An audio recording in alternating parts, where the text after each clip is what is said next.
Okay, I am live with my good friend here, Sathiya Sam.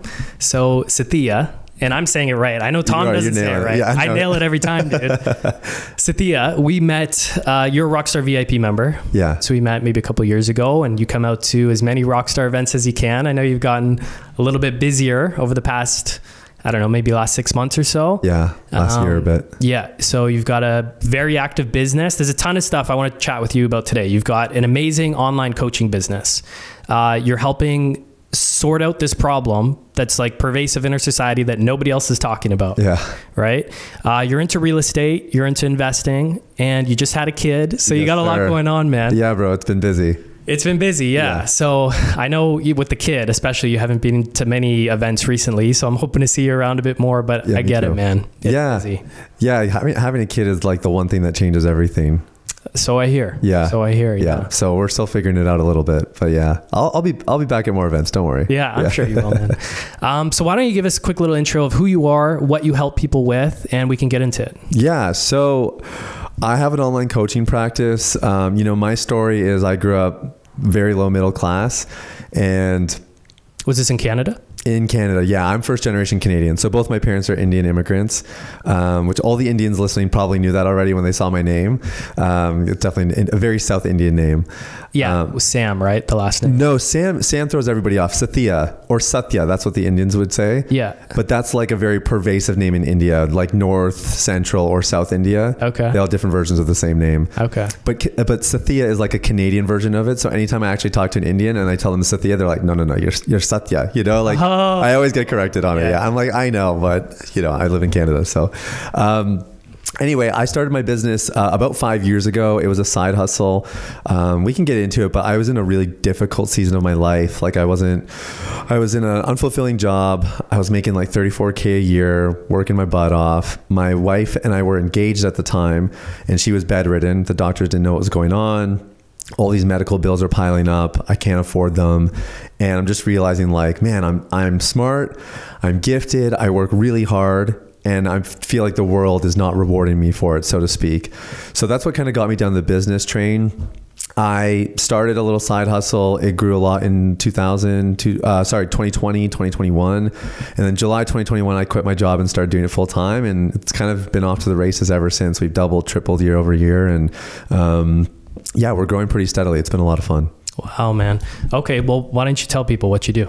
Yeah, so obviously, I know it's like kind of the elephant in the room. So we'll do this conversationally because people are always like, so what do you do for a living? And I say, I own a coaching business. They're like, cool. What kind of coaching do you do? I do addiction coaching. Oh, nice. Well, any particular kind of addiction? And I'm like, yeah, usually male specific issues. And then they're kind of like, what does that mean? So I say, okay, well, now that the conversation is this far, I help guys with pornography addiction. Yeah. So a very, people kind of furrow their eyebrows, or sometimes people are really impressed by it because most people know somebody whose marriage or whose life has been affected by an addiction, but pornography addiction is becoming very pervasive. And so I don't always lead with that. I kind of bury the lead and then bring it up a little bit later on, but that's the nature of my work. Well, it's definitely just a taboo topic in general in society. And it's something that it's like, we're all surrounded by, many people use it. Many people don't even want to talk about it. Yeah. And that's even between like husbands and wives. Yeah. Like they're not talking about it. Yeah, big time.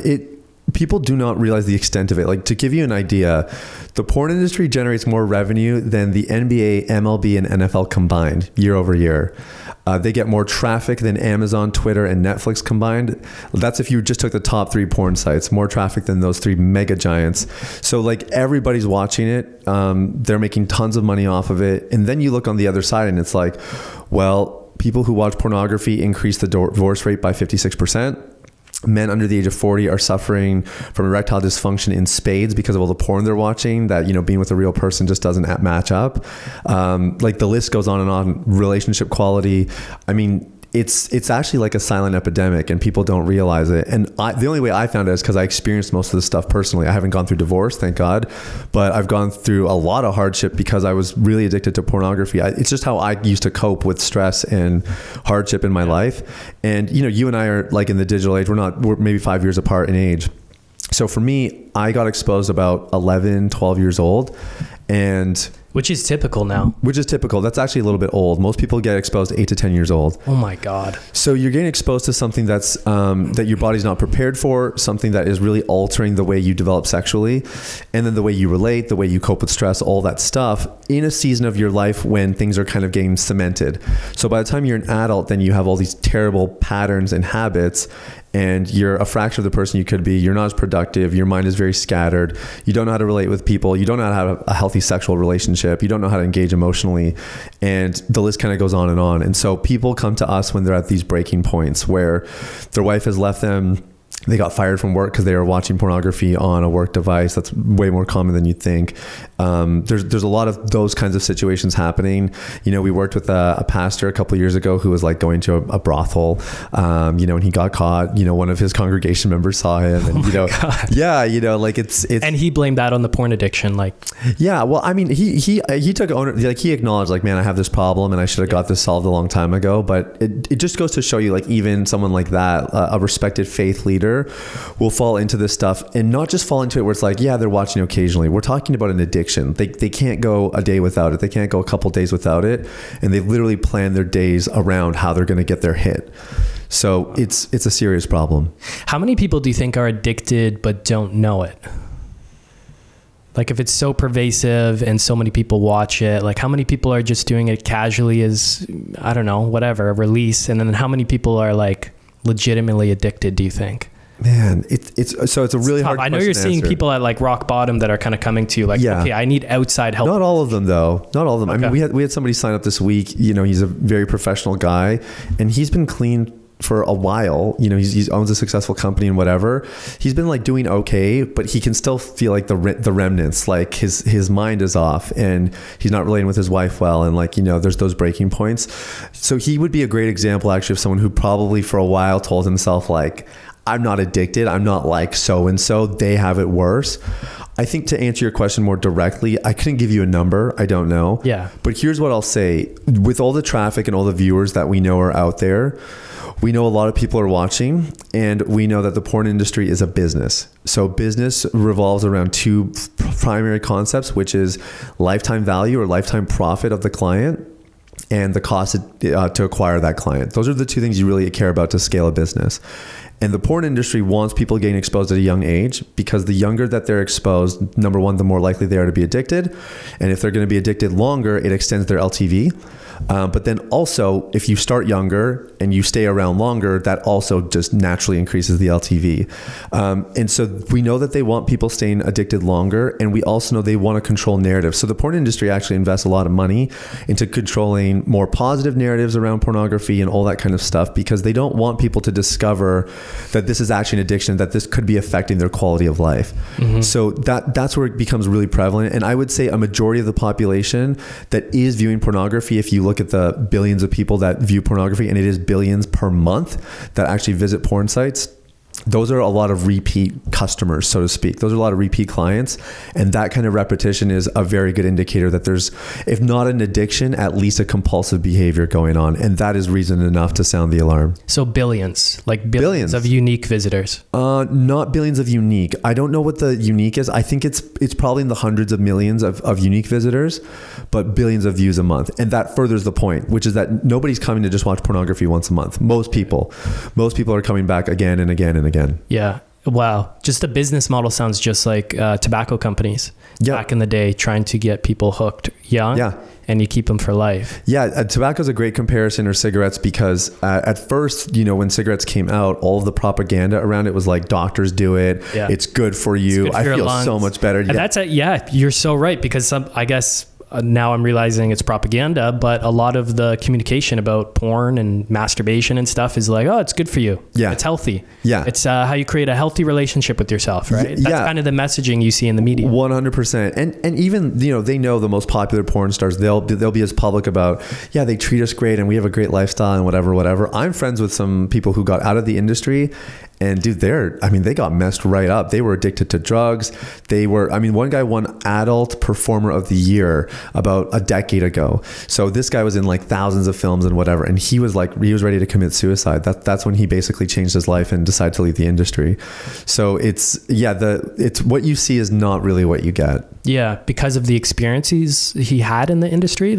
Yeah, it's super insidious. So this is a story he tells often, and it's his story to tell, but I'll just give Cole's notes, which is that you would sign a contract for a video, and these are the scenes, these are the people involved, whatever, which sounds weird to think about, but this is a business, and there's production behind it.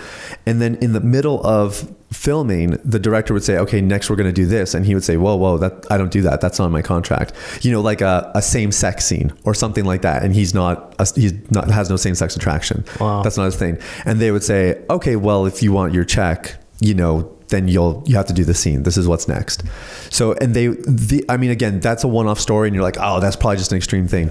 No, I could give you countless, like thousands of stories of performers who deal with this stuff all the time. Because at the end of the day, it's a business, and it's driven by people who only care about the profit. They don't care about the people or anything else like that. So those kinds of stories are very common. So it starts to affect the way he views himself. It starts to affect his sense of self. And then now he's in this trap where this is the only way he can make money. And what they all think, the lie they all believe is, I can never be employed somewhere else, right? It's like if I leave, if someone ever found me online, or most people watch porn, so then they've probably already seen my stuff online. They're not going to employ me. So these people stay stuck in these jobs, they get miserable. And then the suicide rate amongst porn performers it's like 3 or 4 times the average population. It's not surprising. You can't imagine that somebody's in a great place in their life to kind of get in that industry. I don't know. Maybe that's a bit naive, but that's a fair assumption. Yeah. Okay. Because I think a lot of them actually get sold the dream. So it's like, man, you're going to be popular. People are going to know your name. You're going to make so much money. And I think some people, I don't think those grew up in maybe like a very sex positive environment or something. Yeah. Or maybe you grew up in a sex negative environment, and the idea of getting into that is actually quite liberating for you. It's all different angles. I do agree. I think if people are engaging with it over longer periods of time, eventually it's like, hey, if you're choosing to stay in this, why? There's probably some reasons underneath. But some people are sold the dream, and I would say they fall into it a little bit innocently or naively. Yeah. It's not a good thing. I don't think anybody is proud of watching porn. I don't think anybody brags about it. Yeah. It's probably taboo for a reason, because I think there's a lot of shame wrapped up into it. Would you say that's the case? Oh, 100%. Yeah. Shame drives a lot of our dysfunctional human behavior. And I think most people, especially when it comes to sexuality, if you feel shame around sexuality, that is really crippling, just because our sexuality is so interwoven in our sense of self and everything that comes with it. So shame is probably the biggest thing that we have to deal with, where there's layers of shame. So the first layer for anybody who's struggling with an addiction is you have to talk about it. You have to tell somebody that you're struggling. That's the first layer of shame, and it's probably the hardest to get over, but it's the least effective for long-term success.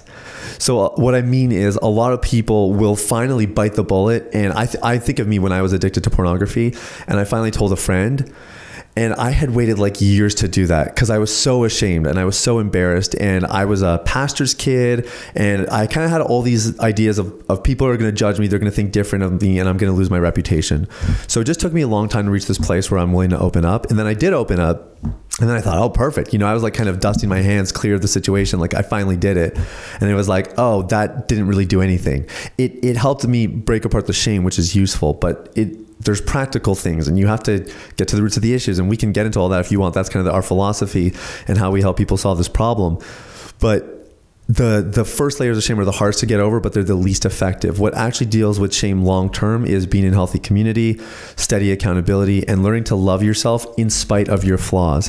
What a lot of people try to do is they try to siphon off their past. Let's just pretend that never happened, doesn't exist, let's start a new life. Definitely, you need to shed the skin and build a new identity. That's our third pillar in recovery. But you actually have to embrace your past and understand it made you who you are today. And the decisions you make now are going to make you a better person in the future. And we want to integrate your entire life experience. And a lot of people, because of the shame, they're not willing to do that. They would rather just bury it and try to move on. And the demons that they kind of put away in the closet, they always make their way out one way or the other. Yeah, interesting. Yeah, I do want to get into how you actually help people and the kind of process you take people through. It seems like porn's like the 21st century drug. Yeah. It's like the distillation of sex into this kind of like cocaine. It's like the distillation of the coca leaf into this like super concentrated white powder that's like an extreme stimulant versus, you know, these people in the Amazon, they'll put these coca leaves like in Peru and stuff in their mouth. Right. And they'll get kind of like a little, almost like a caffeine high.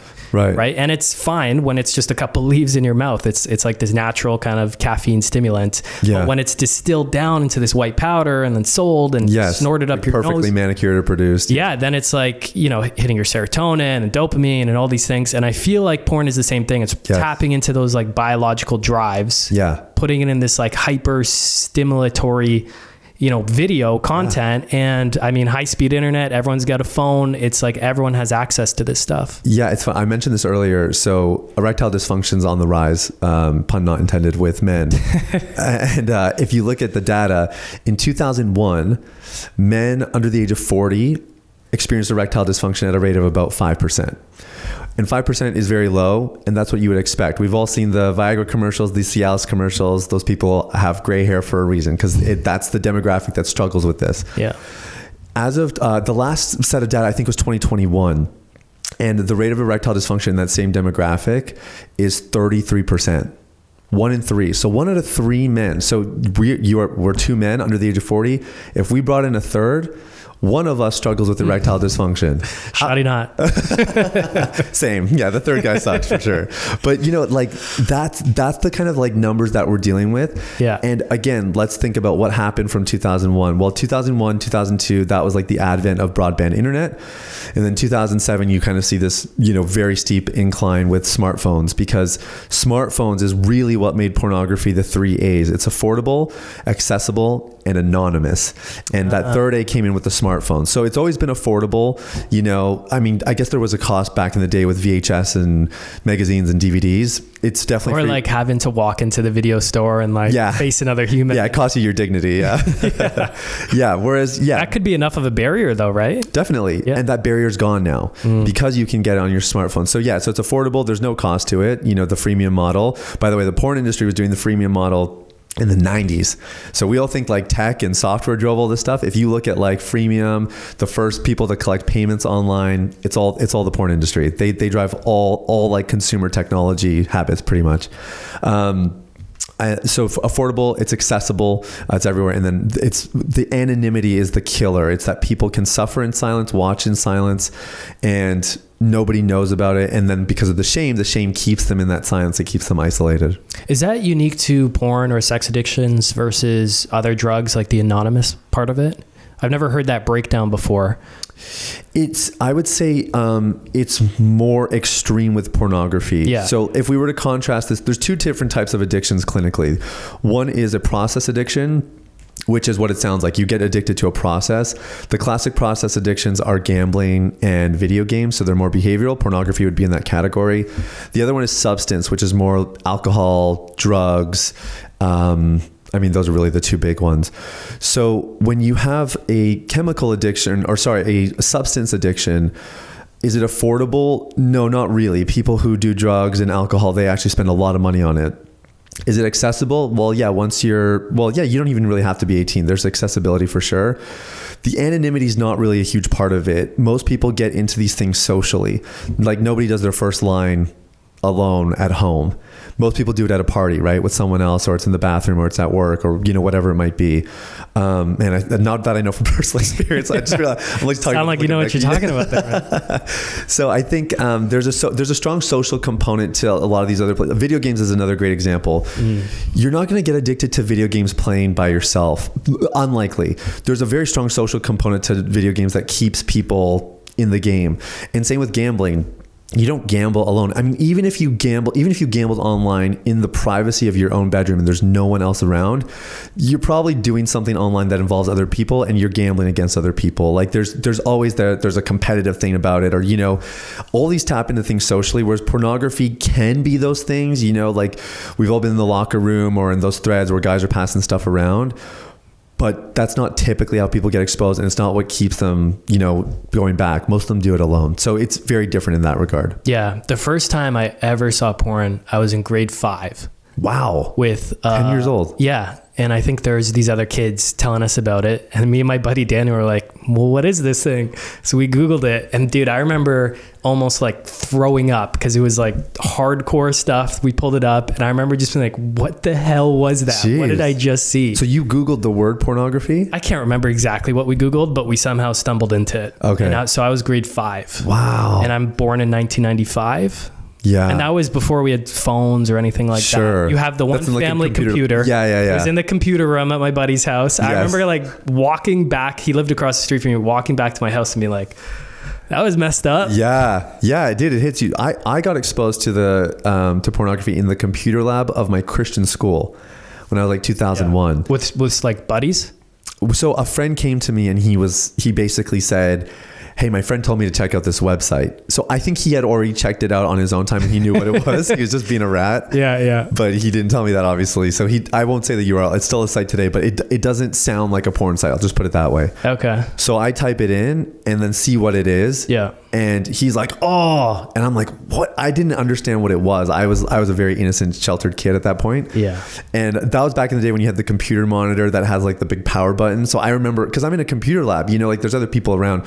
So I'm like doing this, blocking the screen, trying to like hit the button. It was the whole thing. But it wasn't, my story isn't I went home and I got addicted. My story is that planted a seed. I was pre-puberty.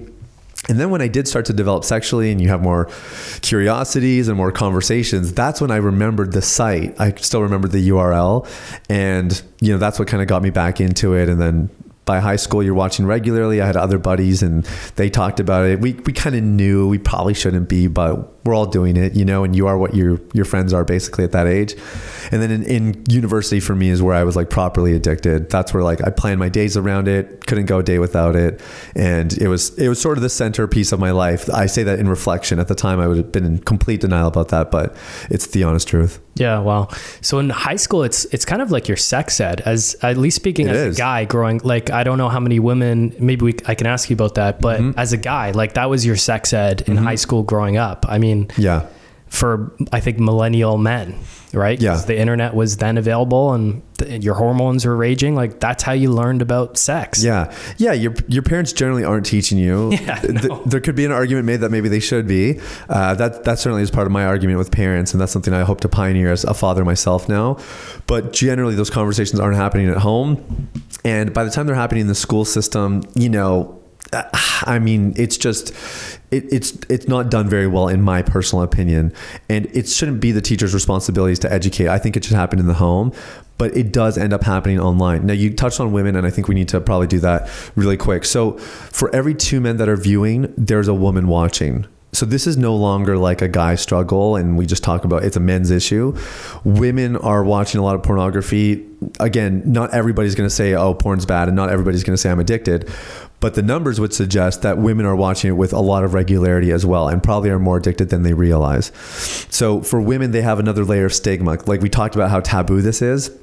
But for women, they have an extra layer because we know that, okay, as taboo as this is, if there's someone who's going to struggle with it, it's probably a guy. Yeah. If you're a girl struggling with it, it's kind of almost weird. Like girls shouldn't struggle with that, or why would you struggle with that? What's the matter with you? When actually the numbers suggest the ratio is only 2 to 1. So Billie Eilish, the female pop star, she was on Howard Stern. I think this is about 2 years ago. And they got talking about pornography somehow. And what she basically said is exactly what you were saying. Pornography was sex ed for me. My parents didn't teach me anything. I learned everything about sex from pornography.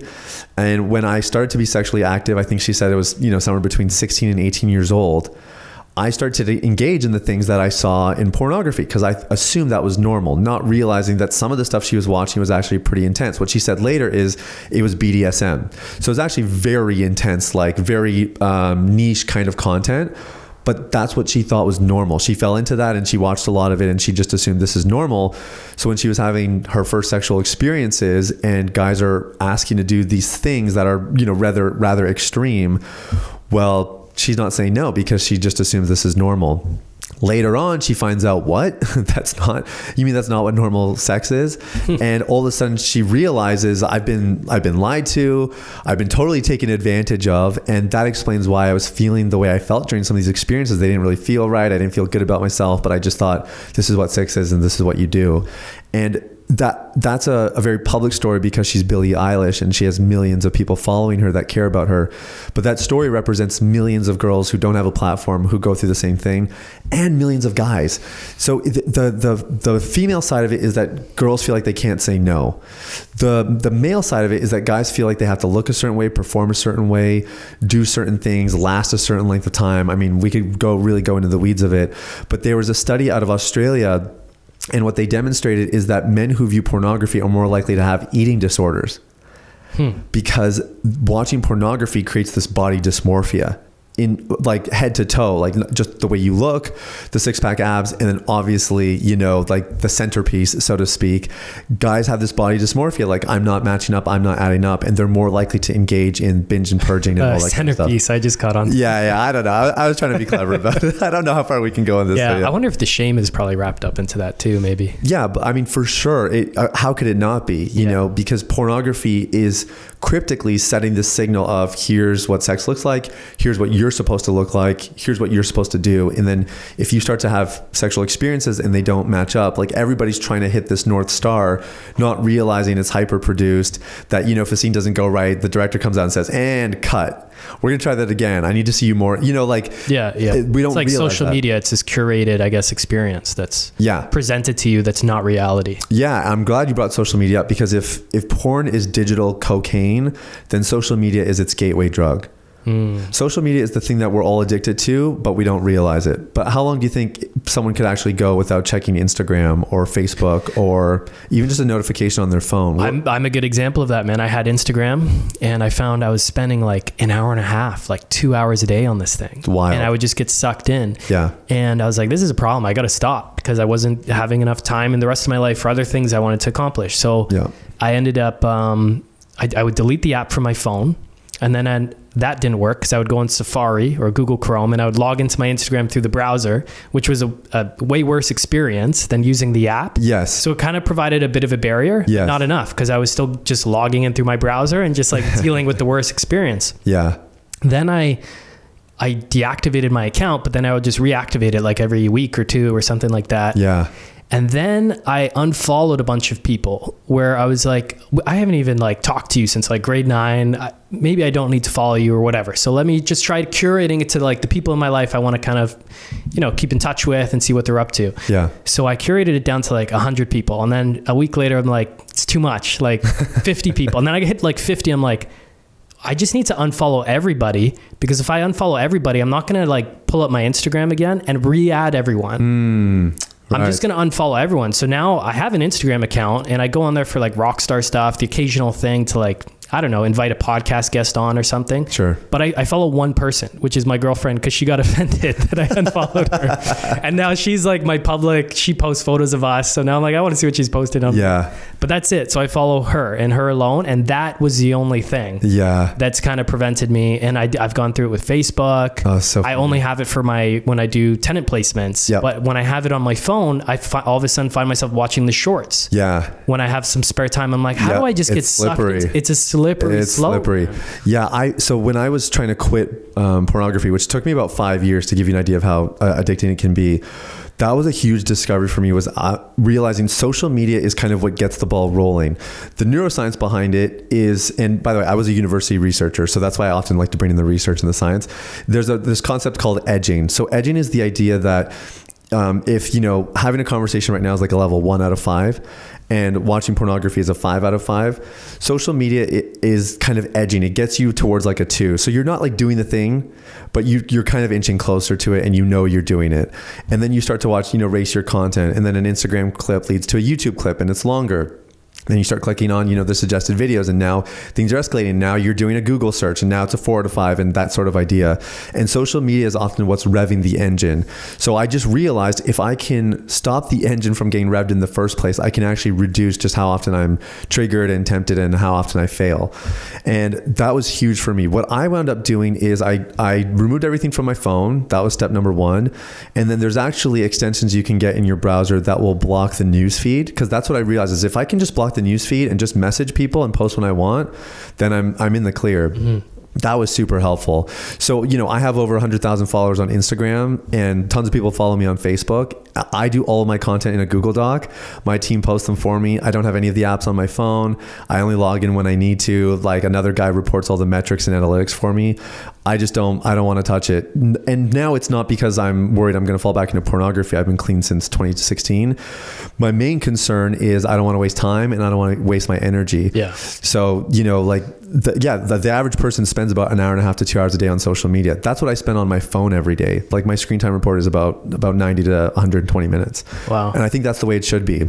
Even that seems a little bit high if you think about it, but I use it for fitness tracking and messages, and I need to use it a little bit. But I think if people are finding themselves not as productive, they're finding themselves addicted to something, or even just in these compulsive behaviors, man, start with social media. That's low hanging fruit. Yeah. For me, it's the unfollowing. I had a similar thing with Twitter recently where my excuse was I was on there to learn about Bitcoin, and I was learning a lot. Yeah. But then I started following, getting into politics, and then it was like, okay, this isn't healthy for me anymore. Yeah. And I had to like recreate that list down. And then similar to you, I use this extension blocker for Facebook. So when I'm doing my property fills, I don't get sucked into the news feed. So smart. Right. And also unfollowing a bunch of people and stuff where I'd get wrapped up into their things. Yeah. Facebook is great that way. Cause once you block the news feed, it's really just messages. And if you want to post stuff, which, most people who are taking that measure probably aren't posting a ton on Facebook. So it actually works out well. There's a great book. Have you read it? It's Digital Minimalism by Cal Newport. I love Cal Newport, but I haven't read that book. Okay. It was really good. He basically, I could sum it up, and you should read it still, but I could sum it up with like, you should look at what the net benefit of a tool is. Mm-hmm. So is there an advantage to being on Instagram? Because you can post your content. You've obviously got a large following. You can help grow your business. Right. Okay. It seems like there's a net benefit, but maybe not if you were still following a bunch of people and getting sucked into these rabbit holes. Mm-hmm. So you just have to curate your experience or be honest with yourself. Like, is this actually a net benefit to me? Yeah. Is the benefit you get from following your cousins and family on Instagram and seeing their posts, no doubt that there's a benefit there. Yeah. And staying in touch that way and maybe sending some memes or something. Yeah. But is it net negative because of all the other stuff you're doing on that app? Yeah. It's distracting you, taking your energy. And if it's a net benefit, keep it. If it's a net negative, get rid of it. It's I love the concept. I think it's really important for people like us who are very business minded, people that listen to this podcast, they think about investment, they want to build their wealth and, build a successful life. I don't think people realize, I think that the trap that we fall into is we just look at the cost monetarily. So, this thing only costs me $20. I'm just going to go quickly do it. Or this thing's going to save me $20. I'm going to go quickly do it. But what if it's interrupting the most productive part of your day? Then it doesn't cost you $20. It just costs, it costs you $2,000. Yeah. Because if you're really productive at work, you might have been able to make that money back and more. Like those are things that I've had to think about a lot as the business scales, because sometimes I almost feel bad that I'm getting somebody else to do these things for me, even though I know my rate is, whatever, a couple $100 an hour. Like that's what my rate's at now because of the size of the company.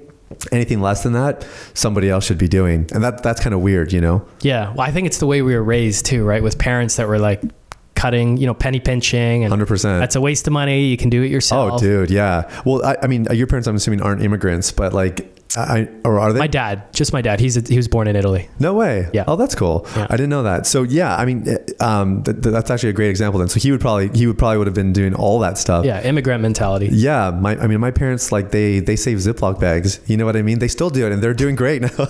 I still do too, actually. Yeah, I know. It's interesting. I feel like I'm in that phase right now where I'm trying to figure out what's actually good and makes sense and what's worth it, remnants of it. Yeah, it's kind of funny how it works. I'll tell you a ridiculous one. I bought this coffee cup that it's called an Ember cup. And it was like $200. It's like the Bluetooth. You can heat it with your phone, right? And it stays heated to the exact temperature. And it sounds ridiculous, like this luxury purchase. The way I justified it to myself is I was making a cup of coffee in the morning and I would have to reheat the thing 3 times because I was working on my laptop.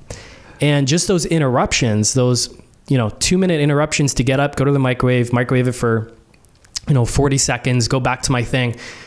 You'd get interrupted because just your train of thought has left. And it's not just the 2 minutes. It's like, how long does it take me to actually get back on track with the task that I was doing? Exactly. And like, as I was walking from the microwave back to my kitchen table, like what other little things were distracting me that would take up more time? Yeah. So I was like, well, let me try getting this cup. So I make the cup of coffee and I work, and it's just always warm. And I haven't thought about it in months since I got this thing. It sounds ridiculous. No, to me, that makes perfect sense. And again, if we're talking about money, you could be like, wow, how many cups of coffee would it take before that thing's worth it? But that's literally the smallest part of that conversation. The biggest part is your energy, your mindset, focus. Like, to me, focus is the superpower of this generation. If people can figure out how to protect their focus, they will move mountains. They'll be leagues ahead of everybody else, because we're so distracted and we're so scattered in our thinking, and we don't even realize it. Before we hit record, I was talking about this. So my wife and I just had our first kid, and we were getting by with one vehicle, and now we need two. And I was evaluating, where do I actually go during the day? So my office is about a 7-minute drive from where I live. My gym is a 2-minute drive from my office. And therefore, because of the direction it's in, the gym is also about a 7-minute drive from my house. And that's 5 of 7 days a week. Those are the 3 places I go. I go to work, I go to the gym, I go home. So I was thinking about it. If I buy another vehicle, it's either a car payment or I could buy it in cash. Either way, that's, it's a capital expenditure. Insurance, gas, maintenance. It's actually cheaper for me to Uber to Uber to work, to Uber to my gym, and to Uber home than it is to buy another vehicle. But what actually allowed me to kind of seal the deal, or to actually do this, is I realized, but if I Uber to work, that means I don't have to think about driving on the way there. So I can just sit, I can look at my calendar, I can start planning the day, I can have a chat with my assistant. Hey, what do we got going on today? Do you need anything from me? And all of a sudden I get to work, and I didn't just deal with any traffic lights, stop signs, having to spend any mental energy on that. I'm literally already in work mode. Yeah. So these kinds of things they're a big deal, especially when we get to this, like, you and I are busier stages of life, or we're adjusting to the busier stages of life. People in their 50s are like, you have no idea. But at this stage, it feels really busy, because you're managing a serious relationship, and you have properties, you got a side hustle, you work a 9 to 5. There's lots of stuff going on, and these kinds of things matter, because I think otherwise it just ends up becoming too much.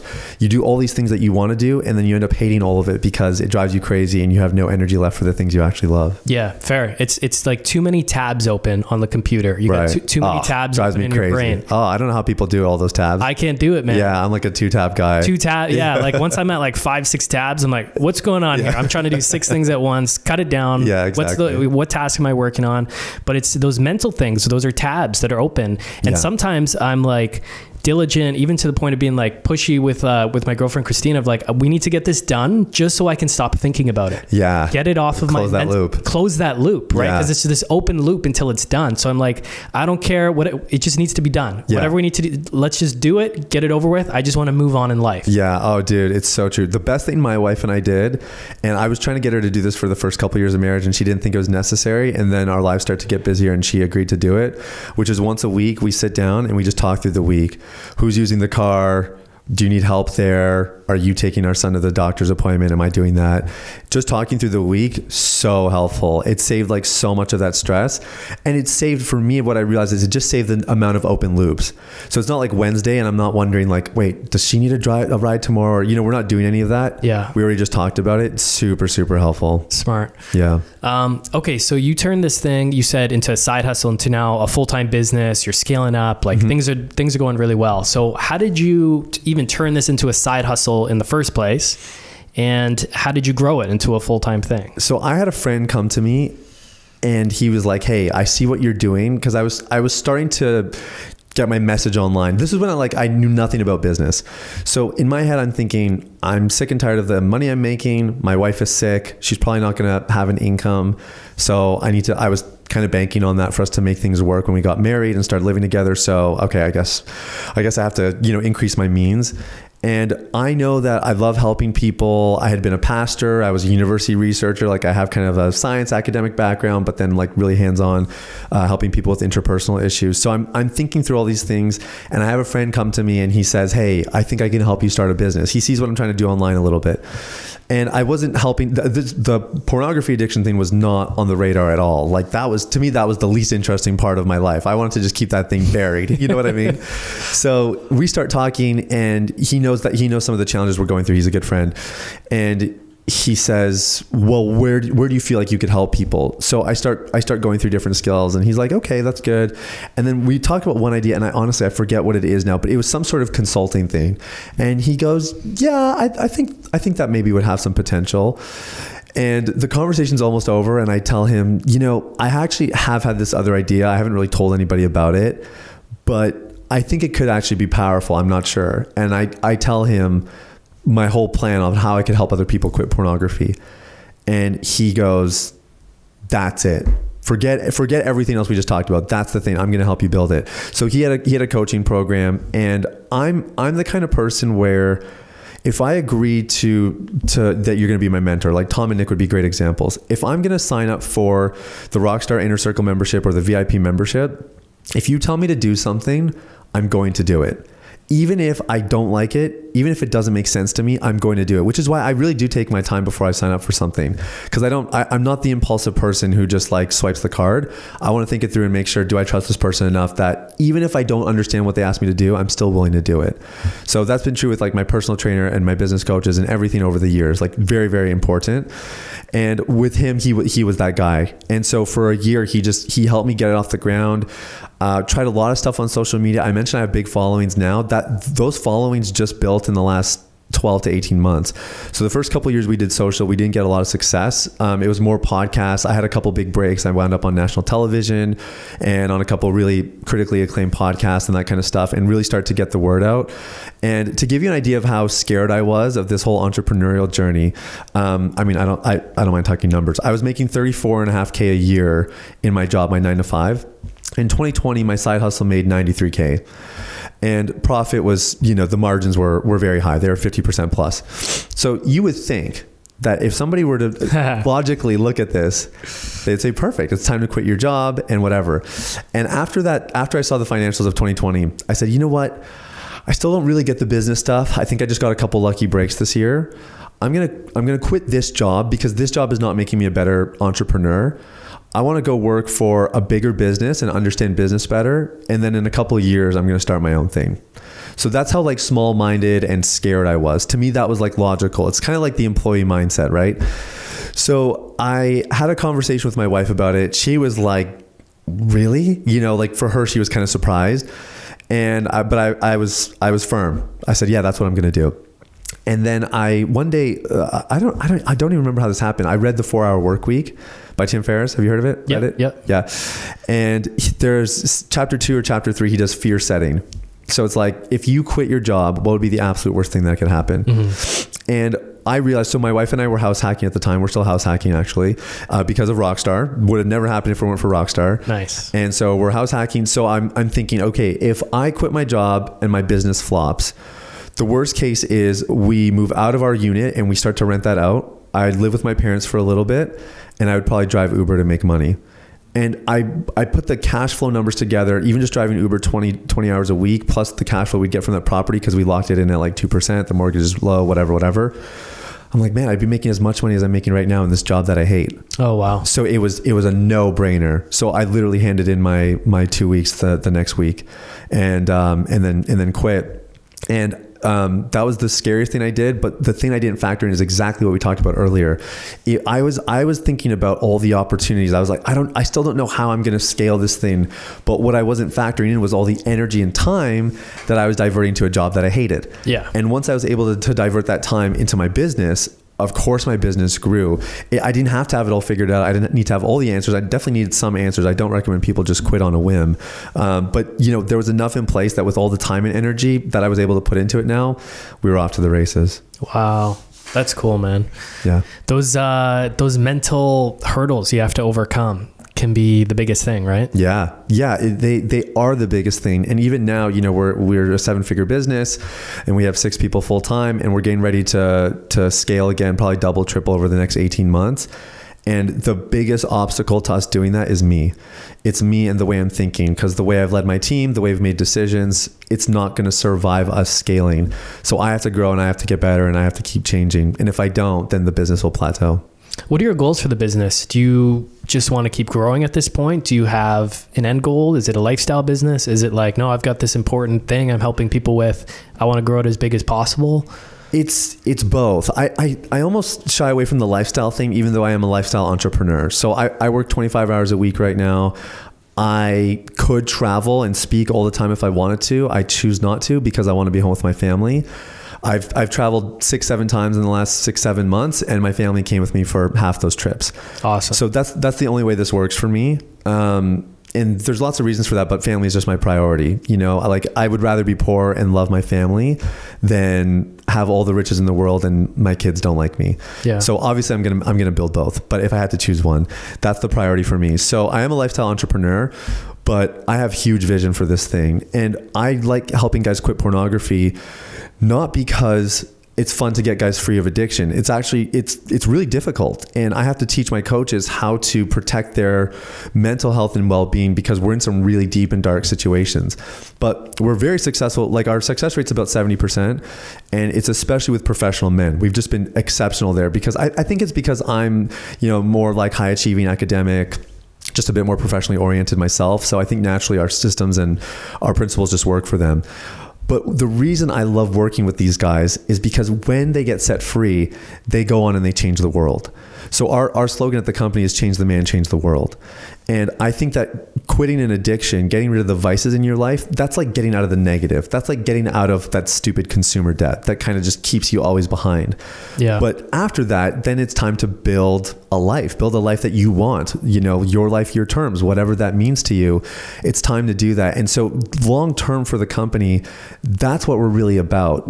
I do think first step is getting rid of the vices, because the problem is, and we see this happen with a lot of our clients, but even everyone hears these stories of somebody who goes from rags to riches to ruin because they had the successful life, but it turns out they were cheating on their wife behind closed doors. They were committing treason. They didn't have their integrity established. So you want to build that character and integrity first. That needs to be the foundation. Then you can build whatever the heck you want. That's the beautiful thing about it. And you don't have to worry about it crumbling one day or getting pulled out from underneath you.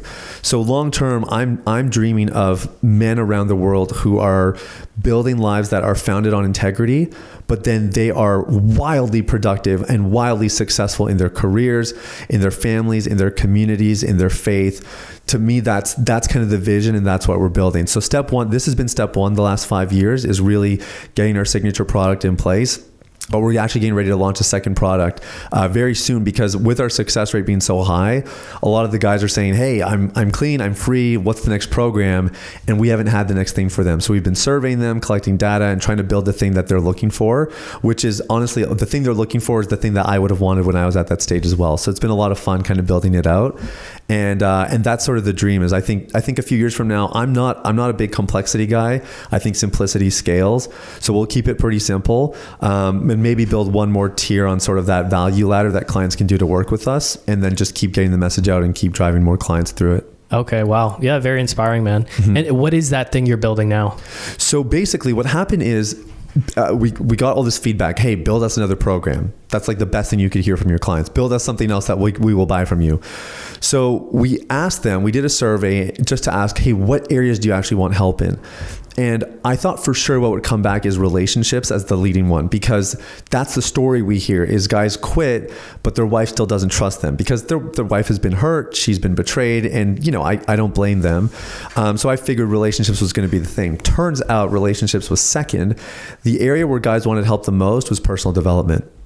So that's a little bit vague. So we did another round of surveys and we just said, if we were to help you with personal development, what areas would you want? We gave them like 15 areas and 5 main areas came back. So that's what we're building our program around.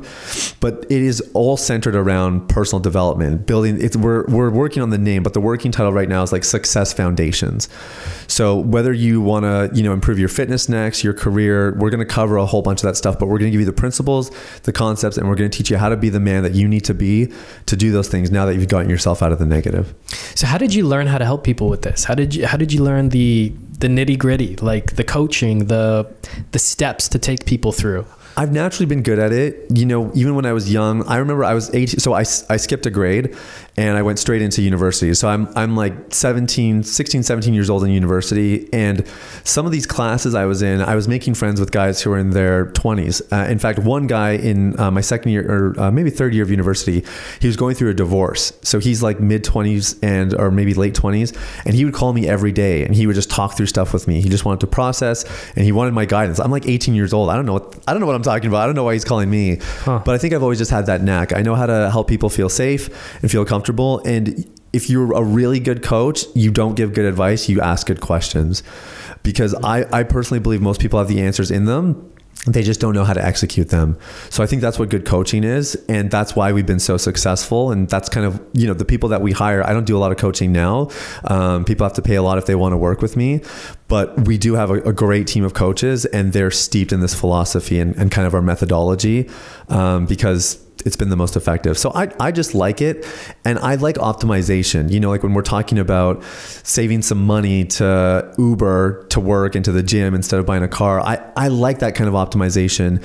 And I like doing that in every area of my life, my relationships, my mental well-being, my emotional health, my spiritual life. And I want to help other people do it too. Cause I can't stand watching people miserable or watching people who are doing even 80% of what they could be doing, when if they would just get rid of their porn addiction, they could be doing 120% and they could be changing the world. That stuff drives me crazy. So I think that's why I'm so passionate about it. Yeah. If you could just eliminate the unnecessary suffering that you don't need to go through. The consumer debt is a good example, because that's just like a dead weight. And once you shed that dead weight, you're so much more free. Yeah. You can sprint. Yeah, exactly. You're literally off to the races. I mean, I remember the day that my wife and I had paid off all of the debt we had, like, which was just student loans. I've never been a credit card debt kind of person. I am a credit card person for the points, but not for the debt. Love all the stuff you guys have been doing. Is it Prince of Travel? Yes. Yeah. Ricky and the team. Yeah. They're great. But I think like that was the first day I still remember being like, oh wow, I have a couple $100 a month that I can invest towards my future. That is amazing. That's so cool. And I think that the same thing happens on a more interpersonal level. When you clear that debt, the clients, when they come onto like some of their final calls with us and, you know, they've had a good kind of piece of momentum going and things are going in the right direction, they look different. Like their faces are relaxed, their shoulders are back, they're smiling more. And that's somebody who is poised. They're positioned to go make a difference now in society. They're going to treat their wife better. Their kids are going to want to be around them. They're going to be a more positive coworker. They're going to be more productive probably. And that's really fun. Now we can like really talk about building this life and building a healthy future. But I think a lot of people try to do it while still managing the debt. And then what happens is they build something, but the debt always catches up with them. And then they lose their marriage, or they lose their business, or they get fired from their job, or, you know, they wasted their first 18 years with their kids and now their kids don't have a relationship with them and they don't really want to spend time with them. You know, it's all these different stories that you hear. And I'm just on a mission to change that narrative, to say you can be successful. You can be wildly successful. I mean, look at what even I've done so far. Not that I'm like the best example of success, but I've definitely had some success in the short time I've been an entrepreneur. And I haven't had to sacrifice my marriage. I've been around for my kid. I was around when my kid was born. I took time off. I spend, you know, probably 4 or 5 hours a day with my kid. And he's only up 12 hours a day. You know what I mean? Like I'm not the crazy workaholic, and I'm still building something that's changing the world, that has momentum, is going to continue to scale. Wow. What type of questions are you asking people to get to the root of these issues, or to help them help themselves? It's always who, what, where, when, why. That's all it is. It's just asking open-ended questions. You know, somebody comes and they say, oh man, my wife just doesn't trust me. You know, I've been working with you guys for a while now. I've been clean for a while now. She still doesn't trust me. Why doesn't she trust me? Well, you know, she says that I've been here before. And so she's not convinced I'm a different person. Okay, well, how do you know you're a different person? Because of X, Y, Z. Okay, and how is she, what opportunities are you giving her to see that you're a different person? Oh, well, I actually thought that maybe She didn't want to see, like eventually after you ask like 4 or 5 of those questions, it doesn't really matter what issue you're trying to solve. You're probably going to get to where more of the rub really is. The biggest thing with coaching people is just to remember whatever problem that they present to you is not the problem. It's never the problem. And unless they're really studious and they've really put in their work and you've trained them to do it, usually the presenting problem is never the problem. So the premise of our recovery philosophy is that pornography addiction is a weed in the garden. And in theory, we could run over that weed with a lawnmower and the garden would be clean. So you could try to muster up some willpower. You could put on an internet filter that would block you from going to see the thing you don't want to see. These are things that you could do and they would have some temporary relief and you'd have some temporary success. But we all know that running over a weed with a lawnmower doesn't actually fix the problem. Eventually that weed's going to grow back. If you don't want the weed to grow back, you get to the root system. And so with addiction recovery, it's the same thing. You have to get to the roots of the issue. Why is this thing here in the first place? And not everybody is brave enough or courageous enough to do it, but those who are get the best results, especially long term. Because anybody can, let's say you have a really bad relationship with food, you snack at night. So you go, you know what, that's it. I'm going to throw out all my junk food and I'm not going to snack at night anymore. What you don't realize is that the reason you snack at night is because at night, when you turn your mind off, that's when you actually start to realize how stressed you are. That's when all the stuff starts to actually surface and all of a sudden you need something to cope with it and food's been the way you're coping. So sure, let's clear all the junk food out of your house, no problem. But unless you figure out how to better deal with your stress, you're just going to keep stress something. Maybe you're not stress eating. Maybe you're going to stress watch pornography, or you're going to stress smoke, or you're going to go stress drink. But either way, unless you get to the more causal elements, you're just going to end up in cycles. So some people come to us and they're like, I've been clean of pornography for a while now. I'm not sure that I need your services. And then we dig a little bit deeper and we find out, actually, you're right. You're not watching pornography. You just replaced one thing with the other. You ran over this thing with the lawnmower, and then the weed just grew back in a different way because the root system is still there. So because they've adopted another vice. Yeah, exactly. They just replaced one with the other. So porn and masturbation is the common one, but there's food and alcohol and all that kind of stuff is there as well. So you have to get to the roots. And we have a couple of particular pillars that help people get to the roots. Honestly, they work for any issue, but they're very effective for this addiction. But you have to get to the more causal elements, and that's kind of coaching 101. Yeah, I guess it's no different from any other vice, right? You got to get to the bottom of it. Mm-hmm. How often is it like an internal factor, like something, the way they think about themselves, or something that maybe happened to them, or I don't know, something internal, like an interpersonal issue versus, an external factor, like I'm just very stressed. Yeah. I live a stressful lifestyle. This is how I cope. It's always both, but people get the priorities wrong. Your outer life is the manifestation of your inner life. So people try to fix outer life issues with outer life problems. That's the internet filter to block the porn addiction. It's clearing my kitchen of the junk food so that I don't binge at night. Those are outer solutions. The inner world is where all the real solutions take place. So even for people who just want to be more productive, you have to start inward. Why do you want to be more productive? What does it afford you? Like you have to get really granular at an inner level and then build your way out. So they both matter, but the priorities are usually reversed. Usually people think, I'll only go see a therapist if I really have to, or I'll only tackle the mindset stuff if I need to. Let's try to get the low-hanging fruit, which in these cases are actually just, quick fixes. They're gimmicks. They're tactics that don't actually have any long-term effect. If you really want to be effective long-term, it's always got to start with the inner life. So the 3 pillars of the inner life that our clients walk through is building self-awareness, changing the heart. That would be where you're like going through trauma and those sorts of things. And then shifting your identity. Those 3 things have to happen. And even if you were to look at your own journey, Anthony, where you made the transition from, was it Coca-Cola or Pepsi that you used to work for? Pepsi, yeah. Yeah, you worked for Pepsi and then you came here.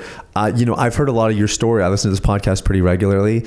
And I don't know if you would quite articulate this way, but when I think about what you did coming to Rockstar and the changes that came with it, it's like you had a self-awareness of, man, I don't want to be on that trajectory I was on. I want something different. You were aware that what you were doing wasn't going to get you where you wanted to go. You had to change, maybe not change your heart per se, but you definitely had to change your mindset. right? And you probably did have some experiences that informed the direction you were going in, and you had to heal from those or recover from those and go in a different direction. And then you have to shift your identity, right? You have, and that happens when, like, that's why it's such a genius move on your part to work here, because that's the fastest way to shift your identity, is be around other people who have the identity that you want to have.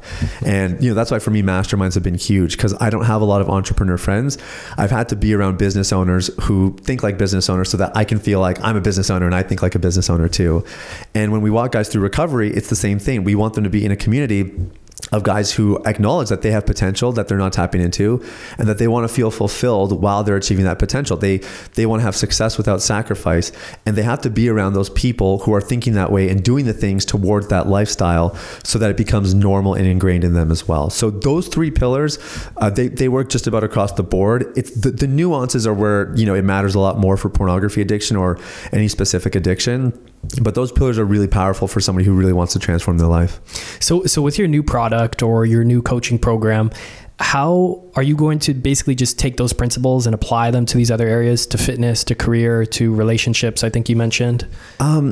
Or is it a slightly different process? It's a bit of a different process. It could be. Honestly, we could just do the same thing. I'm not really like that. I'm not the person, like a lot of people have come to me and they see the success of the business and they're telling me, next you should be helping people with drug addiction and alcohol addiction, video game addiction. And we could just kind of multiply this thing out. I don't mind that, but it's been fun walking clients through a journey that I've experienced, and that would be the porn addiction. I was addicted for 15 years and I've been clean for a while now.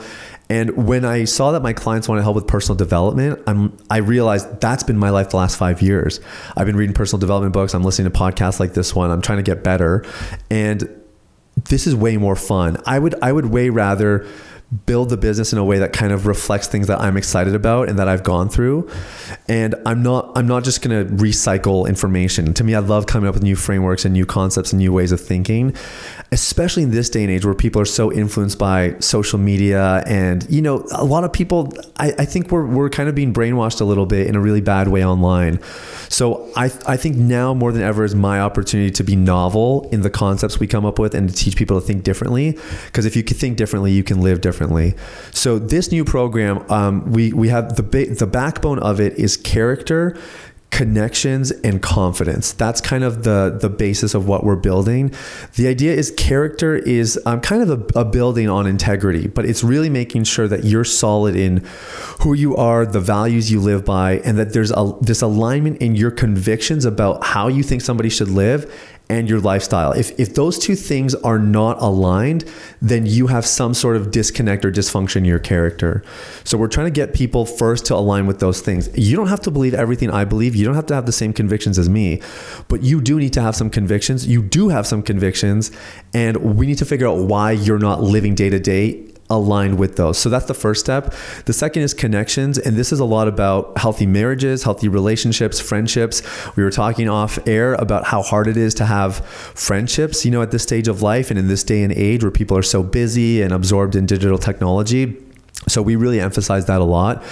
Spiritual connection would come into that. Faith is a huge part of my life. Maybe 80% of our clients, I would say faith is part of their life as well. It's not true for everyone, but really making sure that people are being intentional. And that's the thing that I've realized is when you're in your 20s, a lot of these areas of your life are they're almost set up for you. Like you go to university, there's just naturally people around you. So you're going to make friends, but then your world just gets smaller and smaller, and it gets harder and harder to build those relationships intentionally. So the connections part is a huge piece of it. And I honestly feel that if people could actually solve the connection issue in their lives, they would probably fix 80% of the other problems in their life as well. Connection is everything. And then the last thing is confidence. And that's really teaching people how to take calculated risks, how to chase their dreams, how to really dream big, think big, go big. And it's not confidence tactics like relax your shoulders and have a broad chest and talk in a deep voice. It's like authentic confidence. Like be the person that God created you to be, and just own it without apology. And that's kind of what the last step looks like. So there's a lot of overlap and parallels to what we've done before helping guys quit pornography, but this is sort of taking all that and putting it on steroids. Yeah, you've shed the dead weight, and now it's like setting them up for success, I guess. Yeah. Do you guys have a community that these guys are part of because they want to stay connected to these other people and keep growing together? Oh, absolutely. Yeah. I mean, when I first started the business, I did one-on-one coaching. It was just me. I was trying to figure out if I could even help people. So I was like working for free or charging very little. Then we got some success, and then my calendar filled up very quickly. And so I realized I have to make this more scalable. So I started doing groups, and I'll never forget the first group session I did. I walked away and I just told myself, I am never going to offer something that doesn't offer groups ever again, because the chemistry, the energy, the dynamic was so amazing. And the guys were like joking around with each other, and you could just tell there was something different was happening. And then I realized 6 weeks into the group calls, we were way further ahead than 6 weeks into one-on-one. Now, that was partially because I hadn't built the model out and I was still finding myself as a one-on-one coach, but it did speak to the power of the group dynamic. So community is everything. You have to have community if you want to grow in any area of life, for sure. But definitely if you're trying to get out of an addiction, community has to be a part of that. There's a viral TED Talk probably 10 years ago by a British journalist named Johan Hari. And he talked about this experiment called Rat Park. So Rat Park is basically, they took rats. Have you heard this before? Yeah. Go ahead though. So they put them in a cage. There's 2 bottles. One's regular water. One's water laced with cocaine. And the rats get addicted to the cocaine water. Surprise, surprise. They take those same bottles. They put them in a different cage. But this cage has other rats. It's got toys. It's got games. They can play together. They can mate with each other. And they can drink from the bottles if they want. But the rats just end up drinking from the water. They don't drink from the cocaine laced water. And what they found is that when there's that connection happening with each other and they have things to occupy themselves with that are meaningful to them, they don't need those things to give them the hit. They don't need the cocaine or whatever it is. And their summation of it was that the opposite of addiction is not sobriety, it's connection. So the connection piece is everything, not just to achieve some degree of sobriety or freedom, but to actually experience lasting freedom that, lasts your lifetime and into your next generations. Connection has to be a part of it. So we don't do anything without a group component, without an online community. We do in-person meetups. I have a client meetup in Toronto in a couple of weeks. It's massive. It's so necessary. And it is really the foundation of everything we'll be doing in this business. Yeah, I was going to ask, how do you foster that sense of community in an online business? Well, you have to get really creative about it, but we all know this is the direction. Do you follow Alex Hormozy at all? Yeah. So, he just made a huge investment into School, which is literally all online communities. I think everybody knows this is the direction it's going in. I have to give credit to my coaches. They are amazing. So they have prompts. They're getting guys engaged. It's actually very similar to social media. Like, you want to keep people's attention. You want to keep them engaged. The difference is that it's meaningful because the reason you're connecting is a lot more valuable. And what we're always hoping is the digital solutions lead to more personal solutions eventually. So maybe it starts with people commenting on each other's posts. Then they see each other in a group call and they message afterwards like, hey, I really liked what you said there. I'd love to hear more about it. Let's jump on a call. And then what we're starting to see now is people are posting pictures of like, they're doing their own meetups. They're just hanging out because they found out they live in the same city or they've been friends for a while and someone had to go on a work trip and it happened to be in the same city as their buddy that they've been in the same group as. So then they go and grab lunch together. So it sort of happens organically, but we just do the part to kind of create that space. Like I said, my coaches are doing a great job prompting people. And I think we're just driving a lot of attention and our clients back to the community. Hey, that's a great question. Don't just ask me privately. I'll answer it here, but do you mind posting it in the community as well? There's other guys who I'm sure would love to hear about it. Just always pointing back to the community. Yeah. How do you market this business to people? A lot of it's been around my story. So the reason I got into national TV and, I was just on Mind Pump a couple months ago, which is like the #1 fitness podcast in America. Yeah, crazy, man. Yeah, amazing opportunity. Most of it's because I've been sharing my story. But because I was a researcher as well, like I can share about studies and I'm not just someone who like saw the study on Google. Like I can go through the research and make sense of it. Oh, yeah. So I think that's really helped give some authority. But the bottom line beneath that is you just have to be consistent. Like the content game is all about consistency. consistency. You know, we've been doing the podcast for 3 years, 4 to 5 episodes every single week. We've been posting on social every day for years now. And like I said, we only started growing just in the last maybe 18 months. So a lot of it's just consistency. And then you start to learn like where your people are.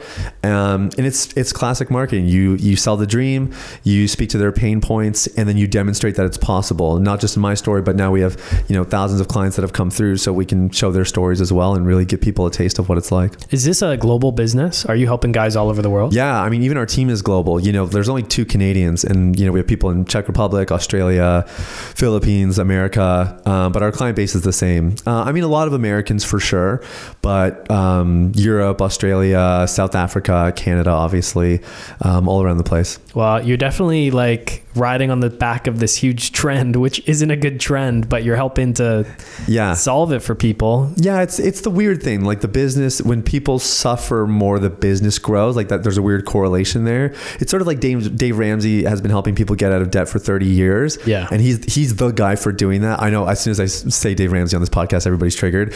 But but he's great at what he does, which is getting people out of debt. Right. But there's actually more consumer debt now than there's 30 years ago when he started.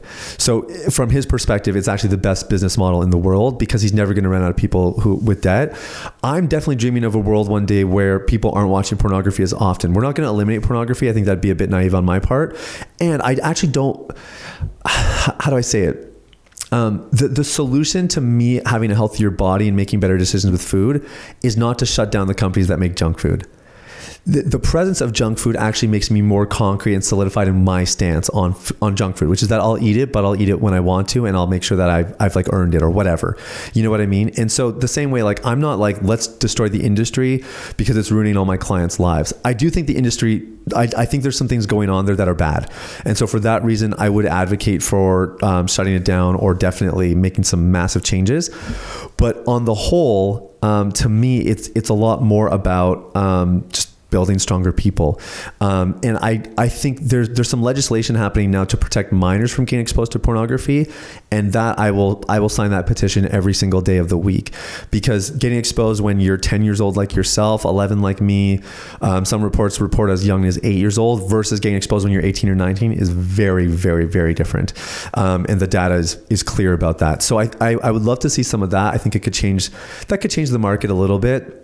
But like I said, because we're much more about helping guys have success without sacrifice, pornography is just step one, you know, quitting those vices. And so if somebody did masterfully destroy the industry, our business would do just fine, because there's going to be other vices and there's going to be other people who want to tap into their potential and they need some help doing it. And we're going to be those guys to help them. Yeah. Well, you're doing a good thing for the world. And then now you're also entering the personal development space too. Yeah. Yeah. Which I haven't even really wrapped my head around. Which I guess you've already been, I guess what you help people with already is personal development. Definitely. Yeah. And we didn't realize how much we were attracting people who are just into personal development. On my podcast, that's what I talk about a lot. My podcast is a lot more broad reaching. We do talk about pornography and whatnot, but yeah, people love the personal development stuff. And I think the people who do actually, you know, invest some resources to get clean of an addiction or that kind of thing, there's something that they're fighting for. And personally developing yourself could mean you build a 7-8 figure business, or it could just mean that you want a healthier marriage and you want to feel more satisfied in your life and feel joyful and feel peace and go to bed with a clear conscience. You know, that's great. You know, you can help someone do that as well. So it feels like we've been in that space for a long time. And I've been a huge consumer of personal development stuff for especially the last 5 years. It's like pretty much all I've read. It's all I've listened to. So I'm really excited. I just feel like I have tons of concepts, frameworks, and it's been a lot of fun building this program, because now I get to kind of put pen to paper and build something that I can already see it's going to take off like wildfire. Like I think it's going to change a lot of people's lives. Just your comment there about how you've been like, you know, fully, you know, involved with personal development over the last 5 years, immersed in it. Mm-hmm. Do you think that there can be too much of that, where it almost brings you out of balance in your life because you're trying to develop in every area of your life so intently? That's something I've thought of before. I'm like, oh, am I overdoing the personal development? Should I just relax a little and try to take things more in stride? What are your thoughts about that? Well, balance is a myth. So we don't do balance. And in fact, this is actually in the first module of this new program. It's all about seasons. you have to know the season of life that you're in. And the season of life that you're in dictates your priorities, and your priorities dictates where your resources get allocated. It has to happen in that order. So the problem is, I can watch an Alex Hormozy video and afterwards be just, rife with, what am I doing? And how is he so much better than me? And I don't get it. We're the same age and da, da, da. It's so easy to go there, but I have to remind myself, I'm not in the same season as Alex Hormozy. So there are some things I can extract from him that are relevant for the season of life that I'm in, and the season that, like I said, faith is part of it. So for me, it's like the season that God has me in. That dictates my priorities. And really, you should only have probably 2 priorities in any season. Like it should be a couple things you're really focused on, and then a couple things that are always there. So for me, faith, fitness, family, those things are always there. I'm always going to be investing in them in some capacity. In some seasons, like right now, I'm going really hard after fitness. I'm working with a personal trainer. I'm working with Dr. Cowan, actually. We're cleaning up a bunch of things. Oh, nice. Yeah, he's amazing. But my season right now is actually to build the business, is to build the second product. So that's dictating the priorities, which means I say no to things that don't align with those priorities. And so I think in the personal development space, can you do too much of it? Absolutely. And when people do too much of it, it's because they don't know their priorities, because they haven't labeled the season they're in. So that would be my number one recommendation, is before people get into this stuff, and that's why it's the first module in our course, is you need to know your season. And from that season, that should tell you what your priorities are. Just have a couple of them, and then just make everything about those priorities. And again, you'll have your baseline, like I said, but those priorities should be what you concentrate on right now. And they will change. And you won't always know when they'll change, except eventually life will start to feel a little bit less satisfactory, or there's going to be too many friction points and you're going to realize something's off here. The other thing I'll comment on that, and I've been a big proponent of this for a long time. We are fat on information. I mean, we are obese as a generation on knowledge. And for years, people have touted that knowledge is power. Knowledge is not power. Knowledge is potential. Knowledge is it's bullets in a gun, but it's action that pulls the trigger. And too many people are getting fat on knowledge, and they're getting an ego as a result with zero to show for it, because they're not actually acting on what they're learning. They're not acting on the knowledge they're taking in. So can you have too much personal development? 1000%. And it's usually the indicator is that you know a bunch of things that you're not doing in your life. You're telling everybody else what to do, or you're saying this is what they should be doing, or you're saying I should be doing this, but you're not doing it. That's a sign that you don't need more knowledge. You need more action. So you probably need a coach, or you need to join Rockstar, or join a community. Like you got to do something that's going to move you forward, because knowledge is rarely the answer these days. Usually it's action, and action is what pulls the trigger, and it's what keeps pulling the trigger. And if you take more and more calculated action in the direction of your priorities based on the season you're in, you become unstoppable. You literally become that changed man who changes the world. And I wish more people understood that. Most people are stuck because they're not taking enough action, or they're not taking the right actions. So to me, that's where it's at. How do you personally refocus on those priorities that you have for that season? How are you keeping them front and center and not getting distracted or forgetting about them? Calendar. Yeah, show me your calendar and I'll tell you what your priorities are. Yeah, it's the biggest thing. And the second thing is what you say no to. Like, tell me what you said no to in the last 2 weeks, and then that'll tell me what your priorities are more than anything. So what happens for a lot of people, and I'm saying a lot of people, but what's happened to me, as you know, I bought some income property, the business started to grow, my wife and I are married with a kid. So what happened is, like, I was getting pretty spread thin, and I was realizing that I was saying yes to everything. It was a lot of FOMO. It was a lot of, it's for the vision, so it's okay. And then I'm realizing, man, my life's this isn't really the life I was trying to build. And so I have to start saying no to more things. So for example, like I said, I say no to a lot of travel opportunities to like speak and whatnot. They don't come as often anymore because I kept saying no. And that was something I had to do, because if I said yes to it, it ends up compromising my family, which is for me is a value. The research is really clear. For the fathers listening, if you want to be a good dad, just be present. Like, you don't have to know what to say. You don't have to know what to do. You just need to be present for those first 5, 7, 12, 18 years of their life. And that sounds like an eternity. But for me, You kept extending that number. Yeah. It gets less important as the number goes up. So, I thought you get a break after 7 or something. No, honestly, until they're 18, be there. Yeah. But get them involved. Once they're, 10, 12 years old, they can start to participate in what you're doing, or you can start to do more things together. So that's where it gets really fun. But I think, like, my perspective is when I'm 55 years old, we're going to have a few kids. So when I'm 55 to 60, somewhere in that range is when my kids are not really going to rely on me as much. And I'm still going to have, those are like my golden years. So I can travel, I can speak, and I'll travel and speak before that. Don't get me wrong, but I could just run the circuit day and night with my wife if I want to. She can come with me, or maybe she's got her own thing and we're figuring out how to make it work together. But the point is, like, I think people just get too zoomed in and they get in too much of a rush, especially people at our age. I just don't get what the rush is. Build assets now, yes, income wise, but build assets at home, build assets in your social circles, do all that now, do the hard work, and then just enjoy the fruits of your labor later on. To me, that's what it's all about. And that spans into every facet of life. Yeah. How have you handled the location independence and the ability to now work from wherever you want? Because I know you spend some time in Jamaica every winter, at least I think the last 2 winters. Yeah. How has that been? How have you handled it? What are the pros and what are the cons? So my wife is Jamaican, born and raised. And when we got married, her family all lived in Toronto. And one by one, they all started to move back to Jamaica. And I kind of felt bad for her because I knew she wanted to move back to Jamaica, but she was hitched to me. So, too bad, so sad kind of thing. Yeah. We had our life here. That was more the point. But we had always said, oh, wouldn't it be so cool to, maybe one day we could have some property there or whatever. Now, this is before I've even joined Rockstar. Okay, so these are like very preliminary conversations. This is like head in the clouds. I'm making $34K a year. Obviously, I'm not going to buy property in Jamaica because I can not afford property anywhere. But that was sort of an idea. And then I read The 4 Hour Work Week, and that was his whole thing, is like, look at where I just traveled. And I just spent, 6 months in a penthouse suite in Costa Rica, and I hired the top salsa dancer and whatever. So he just got me thinking, and I told my wife when I told her I was going to quit my job. First of all, she was like, finally. So she was waiting for it. She could kind of see the writing was on the wall.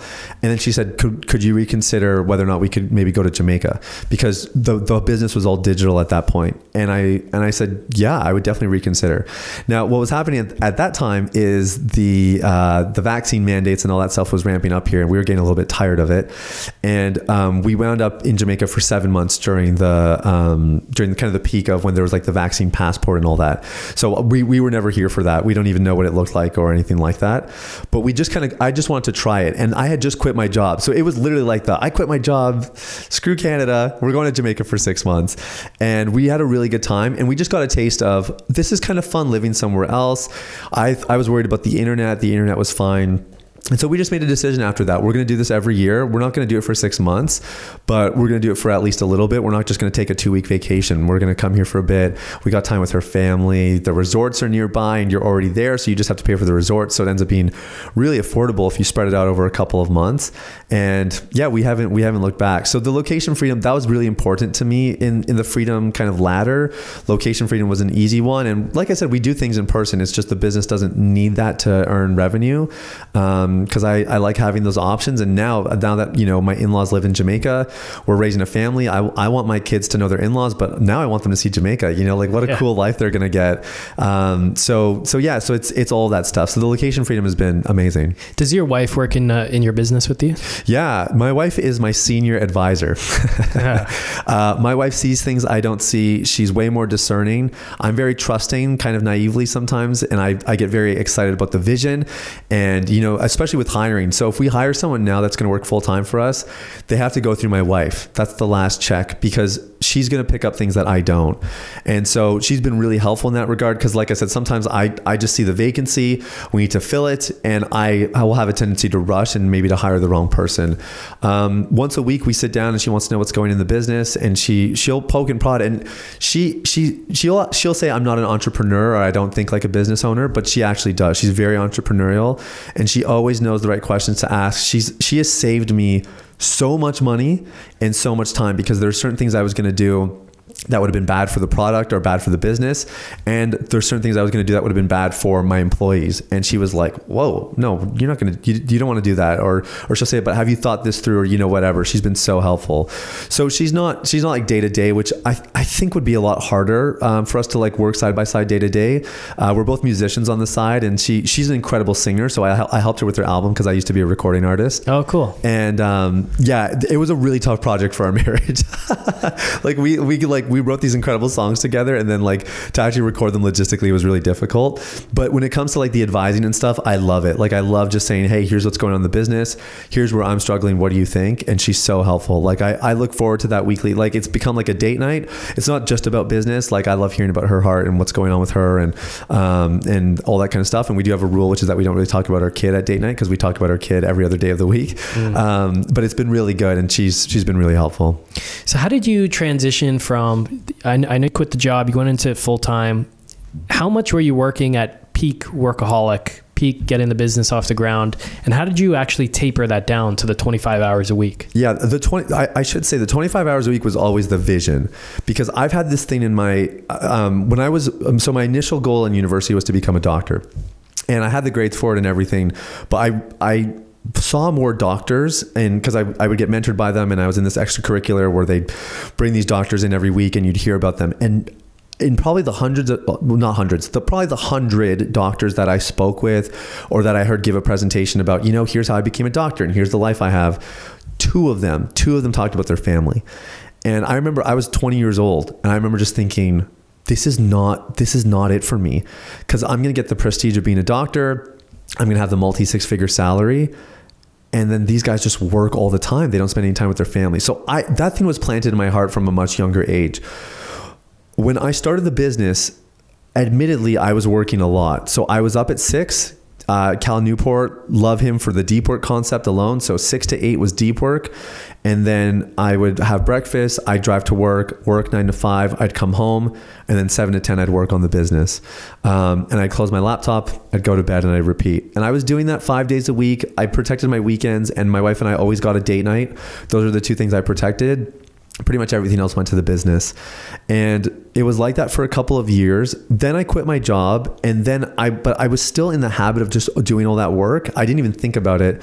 And I was probably a year into being a solopreneur. I mean, maybe I had 1 or 2 team members at that point.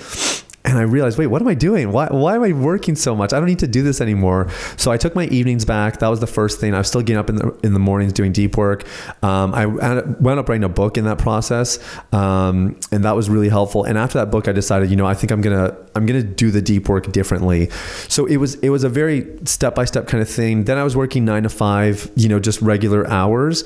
And then last year when I found out my wife was pregnant, I just realized I was working 9 to 5, but I would still work some evenings. Like there was a lot of holes that I was trying to plug in the ship.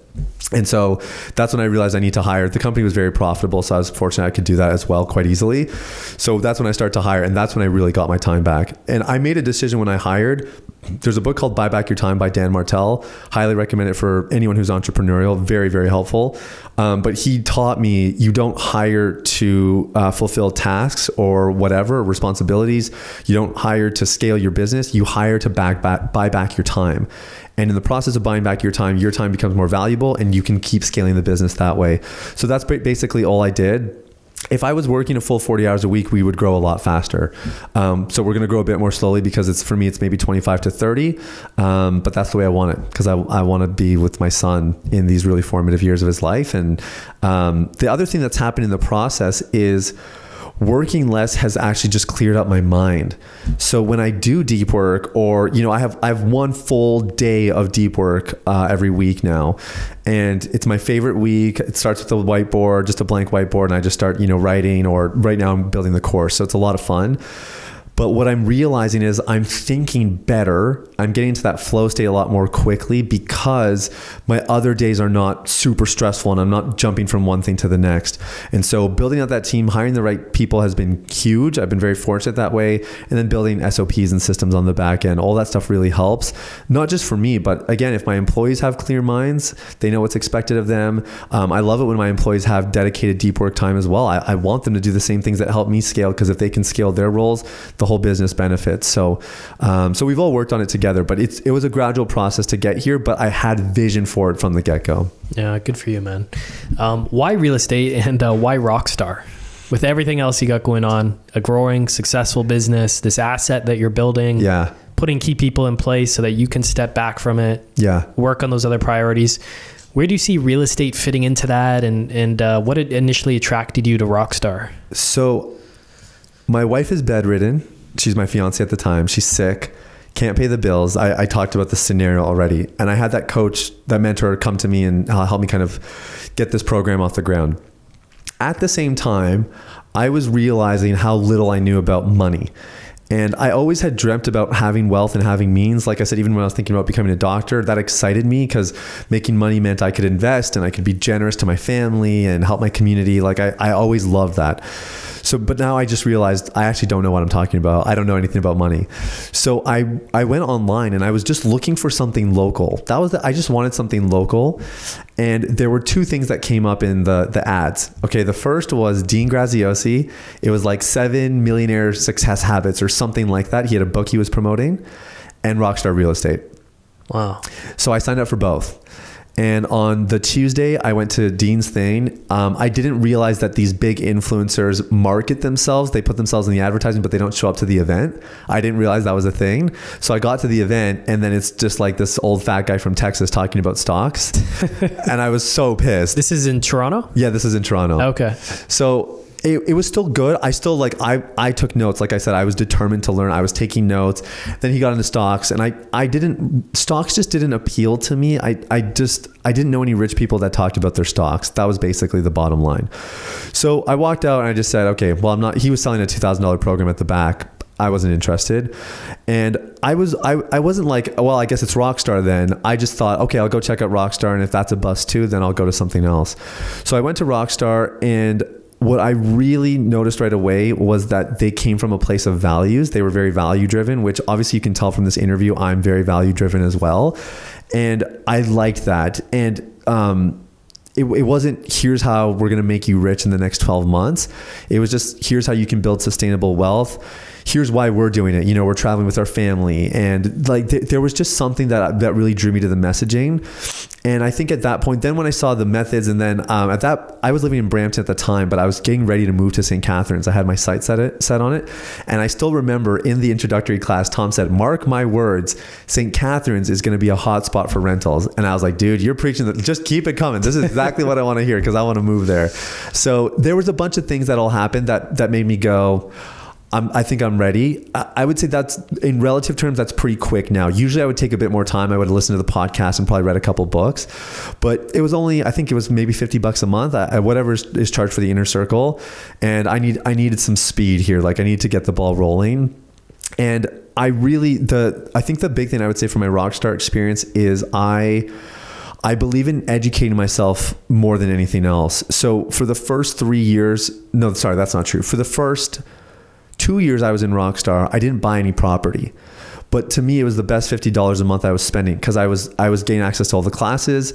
I was learning. I was getting educated. I was even just hearing stories. Like, you guys do such a great job with this podcast, just showing like other people doing this stuff. And that for me was worth its weight in gold. It was just reminding me that it was possible. I read back to front every single one of the newsletters or the reports you guys send out every month. Like, to me, I was just engrossed in it. I wanted to learn. I wanted to understand. I wanted to be a part of it. And then I pulled the trigger on my first property, upgraded to VIP, because I had invested in some other masterminds, and I just realized what I was getting with the first level was awesome to start. But if I'm really serious about this, the VIP, like anyone who's serious about this should be in VIP, because you get people that are just taking a step further. So if you want to grow, be around people who are growing faster. So the VIP group has done that for me. And, I've been able to build a friendship with you. There's a couple of us that are always kind of together at those all the events. young guys. Yeah, pretty much. Yeah, exactly. Which is great. It's a lot of fun. Great, yeah. And I learned so much from you guys. Like, every time we talk, I learned something about relationships, about investing, about business. Connor's like in insurance stuff now, which is really cool. So he's always like, hey, have you thought about this strategy? Or and he always sends me some content afterwards based on our conversation. Like, it's a really fun group. And for me, real estate is it's investing with a soul. Like that's actually why I like real estate, even though like tenants are annoying to deal with and all that kind of stuff. Like it can be a hassle for sure. But I like that what I'm doing is putting a roof over someone's head. Like there's just something about that for me that's very fulfilling, that, you know, if I invest in a stock, like sure, the stock can be for a company that's doing something, but it just, you feel a bit more removed from it. So I really like that part about real estate. You know, I'm very interested in Bitcoin as well. I'm doing quite a bit of investing there as well.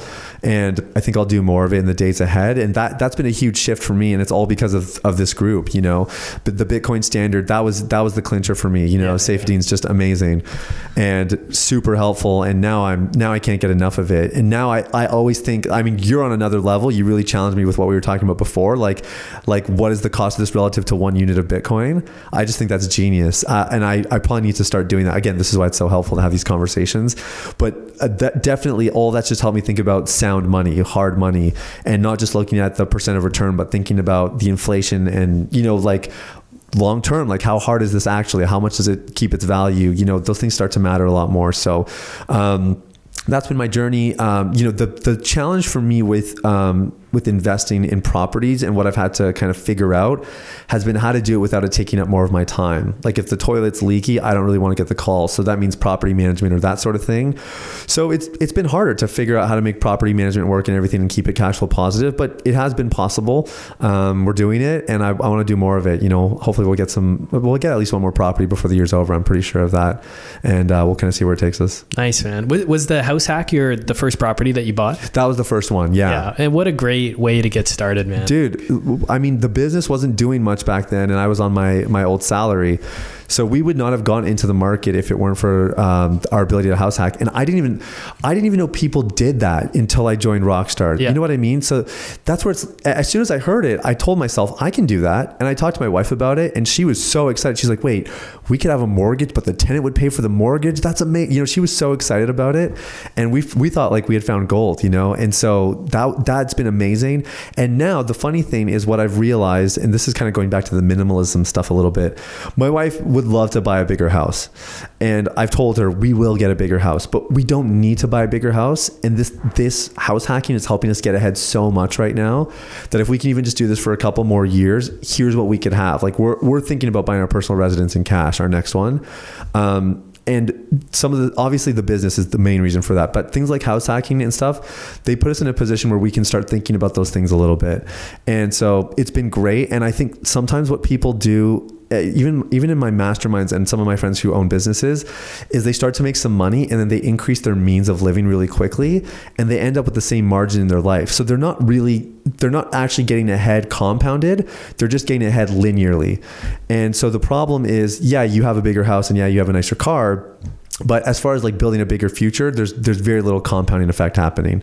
So I'm just trying right now while our life is small and minimal, I'm trying to get the compounding effect going as much as possible because, and then I want to increase my means basically at the rate that the business grows so that hopefully I always have the business continues to grow, and we can keep kind of the compounding effect going. So how do you view the two things, your income, your business, and then the income properties? Like, what's the relationship between the two? Why do you do both? How do you see that kind of growing? Yeah, there's a step-by-step process. So the first is you grow the business to cover your cost of living, your minimal cost of living. That was us, a couple years ago. So then now the business covers our cost of living, which is no longer minimal, but it's not extravagant either. It's somewhere in the middle where, we buy cleaner food, we buy cleaner meat. My wife has a personal trainer. I have a personal trainer. We like to get massages once a month or something like that. Like there's a little bit of spending money for that kind of stuff, but we're not taking on a huge mortgage. We're not taking on car payments. I drive a 2017 Chevy Cruze, we keep it minimal because I would rather invest the little extra that I do have off the top into things that either give me time back, give me mental clarity back, or bring me joy or peace in my life. Like to me, those are better investments right now than anything materialistic. The next goal is for us. I feel a bit of an urgency to buy real estate. or at least to get a few properties and build like a baseline portfolio. There was someone here a while ago. He talked about, I think he's got a book called Armchair Millionaire or something like that. Yeah. And he says like it's the triple crown. Like if you just buy 3 income properties, that like and hold, like a buy and hold kind of framework, like that can go a long way for a long time. So we kind of have that mentality. We want to get the 3 properties. We're one away from doing that. But then for me, it's like I'm thinking about how do I then start to create some investing that covers my cost of living. So that's the next step after that is your business allows you to get assets that cover your cost of living. To me, that's like financial freedom. And then it's starting to do more of the luxury things in life, which for me would be buying our house in cash, buying property in Jamaica, and starting to be really generous to our loved ones first. If there's people in need, like helping our parents retire and that kind of stuff. And then the thing after that would be giving back to the community and thinking about more not-for-profit ideas and that kind of stuff. Okay. So what do you recommend investing in as a young person or someone just starting out on this journey of trying to live life on their terms? Would it be investing in yourself first and then a business and then real estate? Would it be jumping ahead, buying real estate, investing in yourself along the way? How do you kind of view those things? It's a great question. From my perspective, looking at you, you've invested in yourself. Yeah. Like you sorted yourself out. You got super into personal development. You shed bad habits. You adopted great habits. Yeah. And then you helped bring that experience to the world. You leveraged everything you had done by investing in yourself to now help other people, right? Investing in your own business and your income and I guess lifestyle too, because it took you away from that job you hated. Yeah. And now you're looking at investing in real estate. And that just seems like a really nice path. Yeah. I mean, I think without question, you have to invest in yourself. I was trying to think of how I could maybe specify that a bit more for the audience. I think you need to invest in the areas where you're the weakest. Because if you went to school as an engineer, you don't need probably more education on engineering. Now that's obvious, but sometimes when people invest in themselves, it's kind of like personal development masturbation, to use a term that perfectly sums up this entire conversation. It's like, you're just hearing more of the same stuff you already know. You're just trying to get better at something you're already good at. Whereas I guarantee you there's other areas of your life that you suck at. And if you invested the same time and energy, it would hurt your ego and it would be a lot more difficult, but the return you get would be infinitely exponential because you're at such a deficit or you're at such a lack in that area. So that's why investing in Rockstar has been like an infinite return for me, because I was coming with nothing. I was lower middle class. I'd been in a not-for-profit working, making very little money, really bad mindsets around money. And so because I could come into an environment where the mindsets are really positive and people are doing the stuff, my growth curve is exponential. And when I think about, I have transitioned in and out of mentors and masterminds and all that kind of stuff over the years. And the main reason has been, I've realized if I stay here, I will continue to grow incrementally. But I'm seeing this group over there and I see what they're doing. And if I join them, I'm the small fish in a big pond, which means I can grow exponentially. And I think when we talk about investing in yourself, it's too vague. It's too broad. Actually, you need to have the self-awareness to know where you're the most efficient, where you need the most help. Invest as much as you can into those areas. And then once it becomes incremental, either decide if you're happy with that, or if you want to keep growing, then you have to get into another exponential situation. Be the small fish in a bigger pond. Yeah, that's a great way to put it. Your business, it's also purposeful. Yeah. You've got a real deep purpose behind it. Definitely. Was that intentional from the beginning as well? Oh, for sure. Yeah. It's got to be purposeful. Yeah. For me, it was impact over profit from day one, but I wanted to do both, just to be super clear. Like, we structured this to make money, but I knew that if I did this right and I just focused on impacting a lot of people, the profit would come. And so far that's been the case.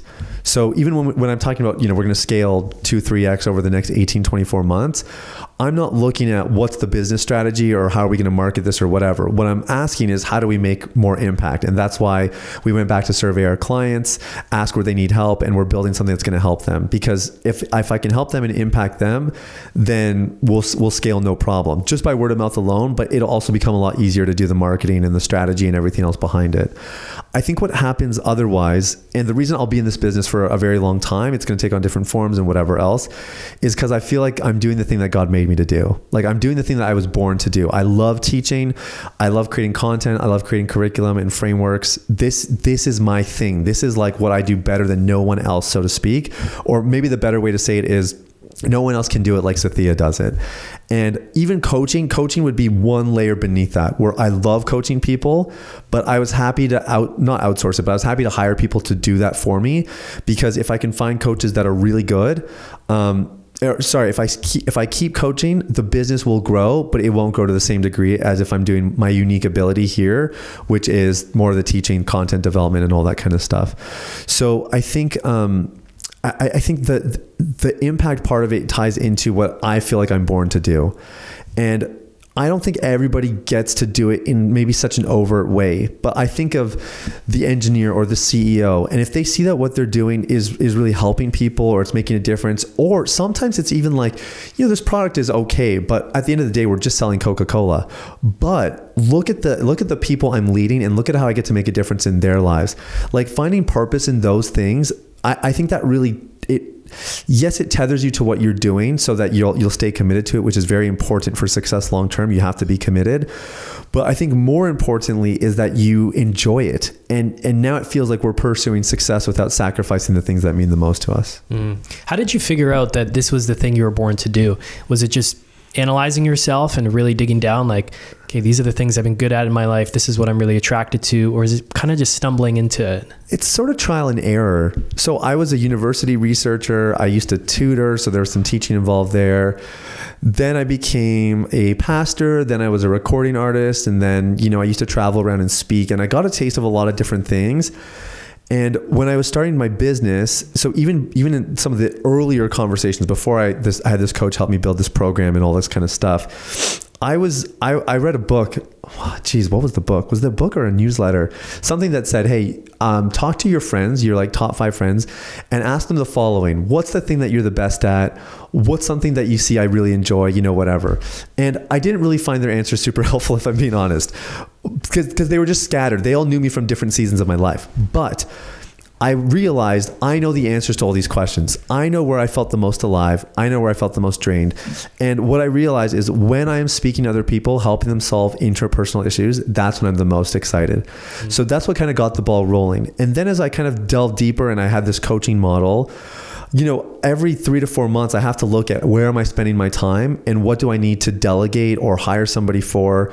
Because what are the things that I'm enjoying the most that are generating the most revenue for the business? And you just eventually start to realize, hey, there's a couple of things that keep staying on this list and there's a couple of things that don't. And so the things that have stayed on that list are the things that I continue to enjoy. And that's the more rational, logistical way that I've concluded that. But on an emotional level, I just feel the most alive when I'm creating content, building curriculum, teaching people. I love teaching. That's the thing I like the most. So when I'm teaching people, that's when I just feel like, man, I am doing exactly what I was made to do. And, the goal is to do more of it and as little of everything else as possible until I die. Yeah, cool. I think I'm just realizing for the first time just how driven you are. And maybe type A, which I didn't get because you're just very chill personality. Yeah. Would you consider yourself type A? I think I'm the most type A. Yeah. Like a flaming type A. The Yeah. definition. Yeah. So how do you relax? Oh man, dude, I'm figuring that out. Yeah. That's the honest truth is I'm figuring that out. I'm working with Dr. Cowan because I have a hyperactive nervous system that has not shut down or shut off properly for the couple of years I was building the business.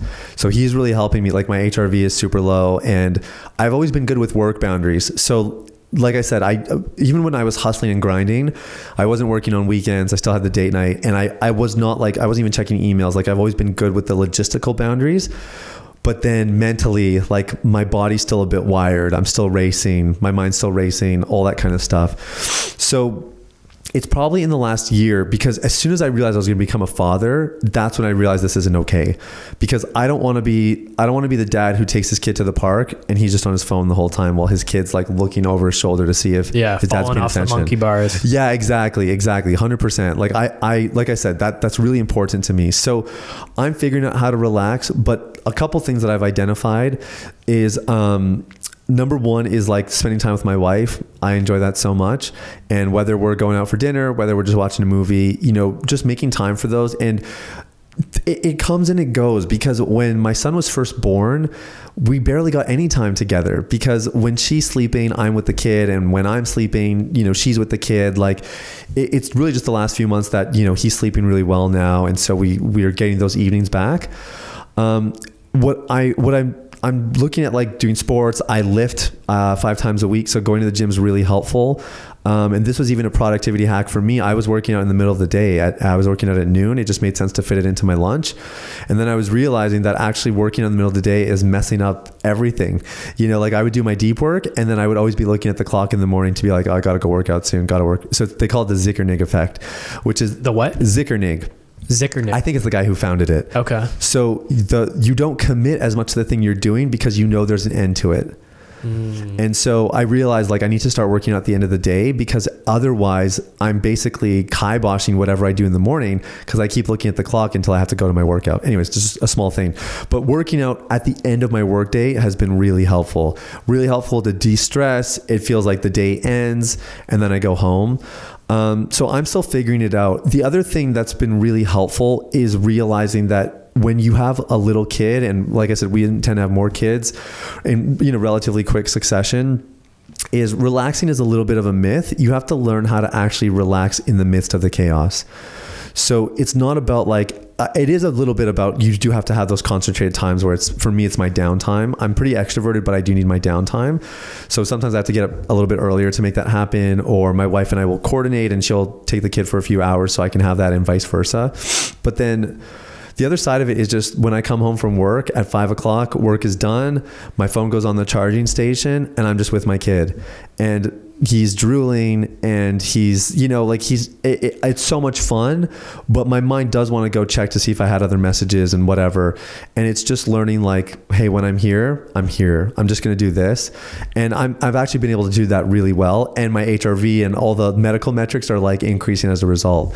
So this is actually the season where I'm discovering that. And then figuring out how to shut down at night. That's been the other big thing for me.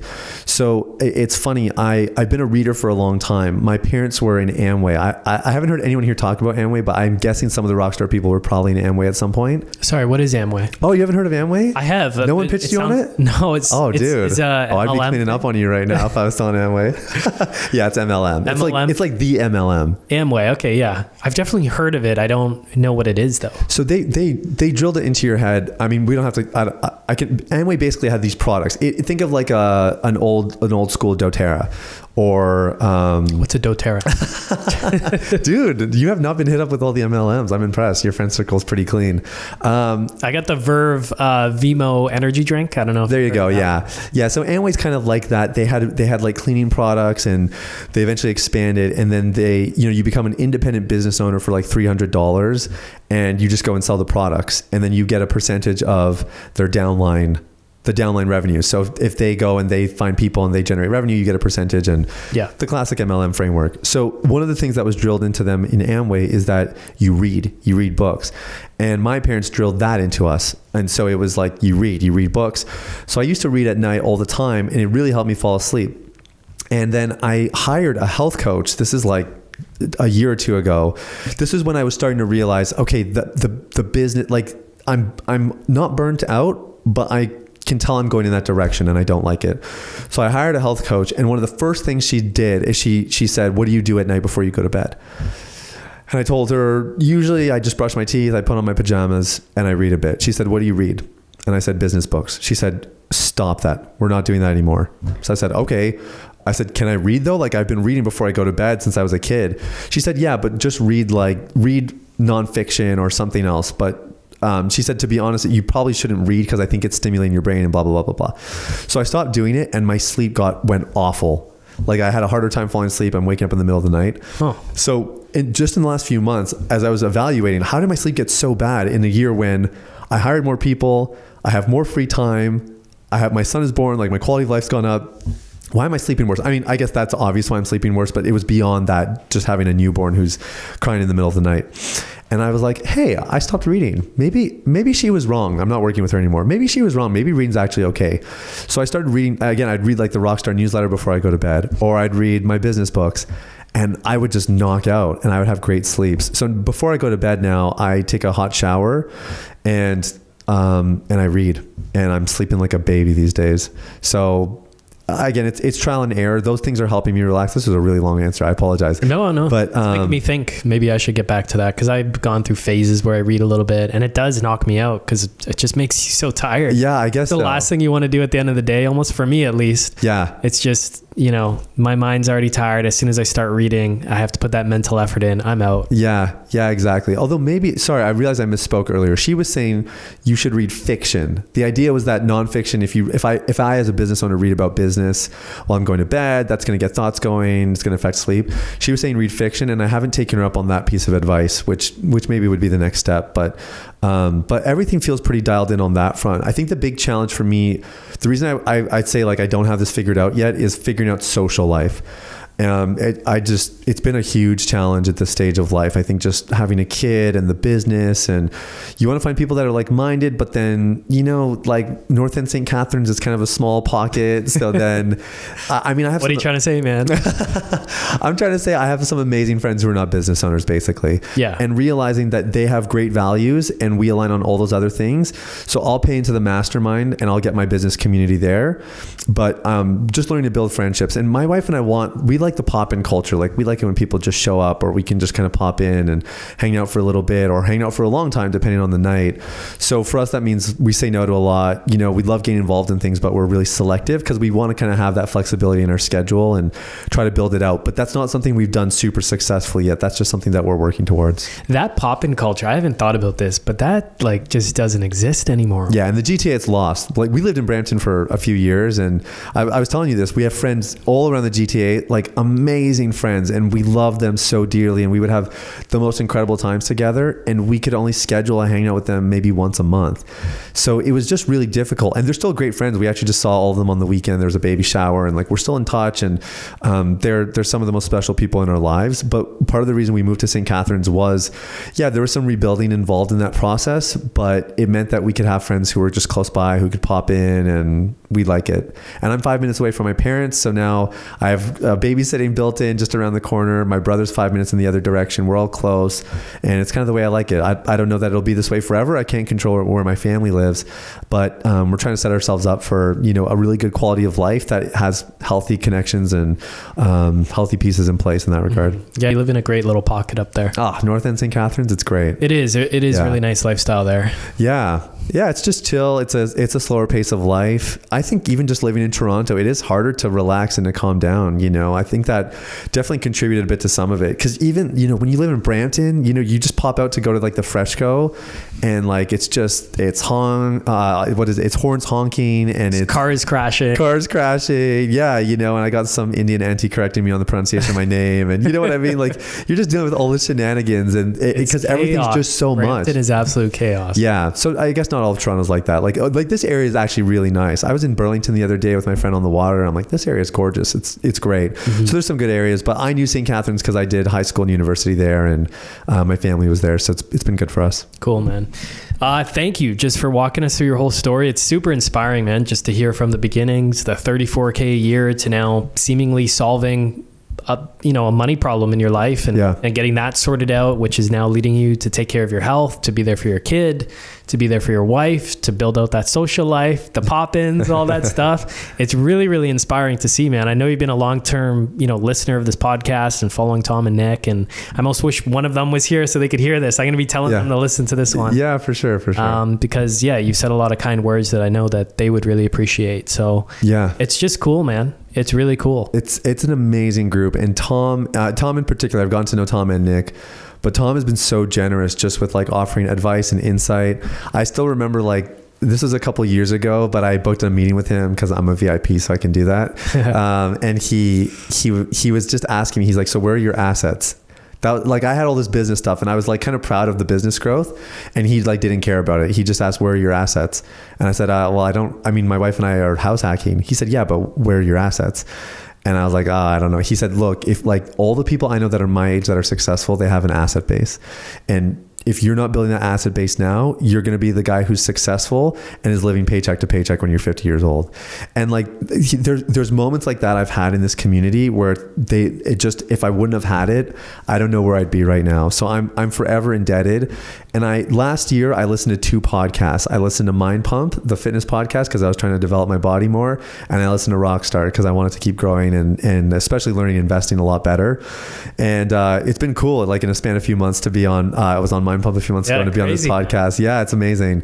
Mind Pump's just a little bit bigger. Slightly, yeah, slightly. Just a little bit bigger. Slightly, but you guys are doing great. No, but honestly, but this one means just as much to me because this is a platform that has really shaped my life. It's really shaped my thinking. It's influenced a lot of my decisions, and the outcome of my life when I am 70, 80 years old and hopefully passing on an awesome legacy to my kids and my grandkids. A lot of it will be because of the stuff I've learned here, even just now, let alone the things I'm going to learn in the future. So very grateful, and thanks for having me on here. You do a great job. Oh, thanks, man. Appreciate that. I feel the same way as a fan of the podcast myself, who listened to all the episodes and stuff before ever coming on here myself. It's been a game changer, and it's just great having a local community that's nearby. Yeah. Because it makes it real. Yeah. And attainable for you as well, Yeah. Like, these are my people. These are my Canadians. Oh, dude, 100%. It makes a huge difference. I know you're trying to wrap this up, but the mastermind I've been a part of for a few years is not local. And I just started looking this year, like, man, it'd be so cool to find something local. And I'm strongly considering making that transition over because there is something really powerful about local, and not just being in person for meetings, but actually having people that just live around you that talk business and, talk growth and whatever else. So I think this podcast is the next best thing. Like, do something digitally for sure. And then, plug into something in person, get the inner circle membership. Like, if I'm $34K a year and I can find the $50 a month to do it, like, there's no excuse. And the return you get is so worth it. A couple years from now, your life looks radically different. Cool. Thanks, man. Where can people find your business, your social media, your podcast? Yeah. Deep Clean Coaching is the name of our practice. And so you can type that in anywhere. You'll find us. Sathiya Sam is my Instagram handle. I'd love for people to go check us out. And the podcast is Unleash the Man Within. Okay. And available everywhere. Yeah. You can get podcasts. Available everywhere. Yeah. So if we can put links to the show notes and that'd be awesome. And awesome. People can check us out there. Sathiya, appreciate it, man. Glad we did it, man. Yeah. Thanks so much. Thank you so much.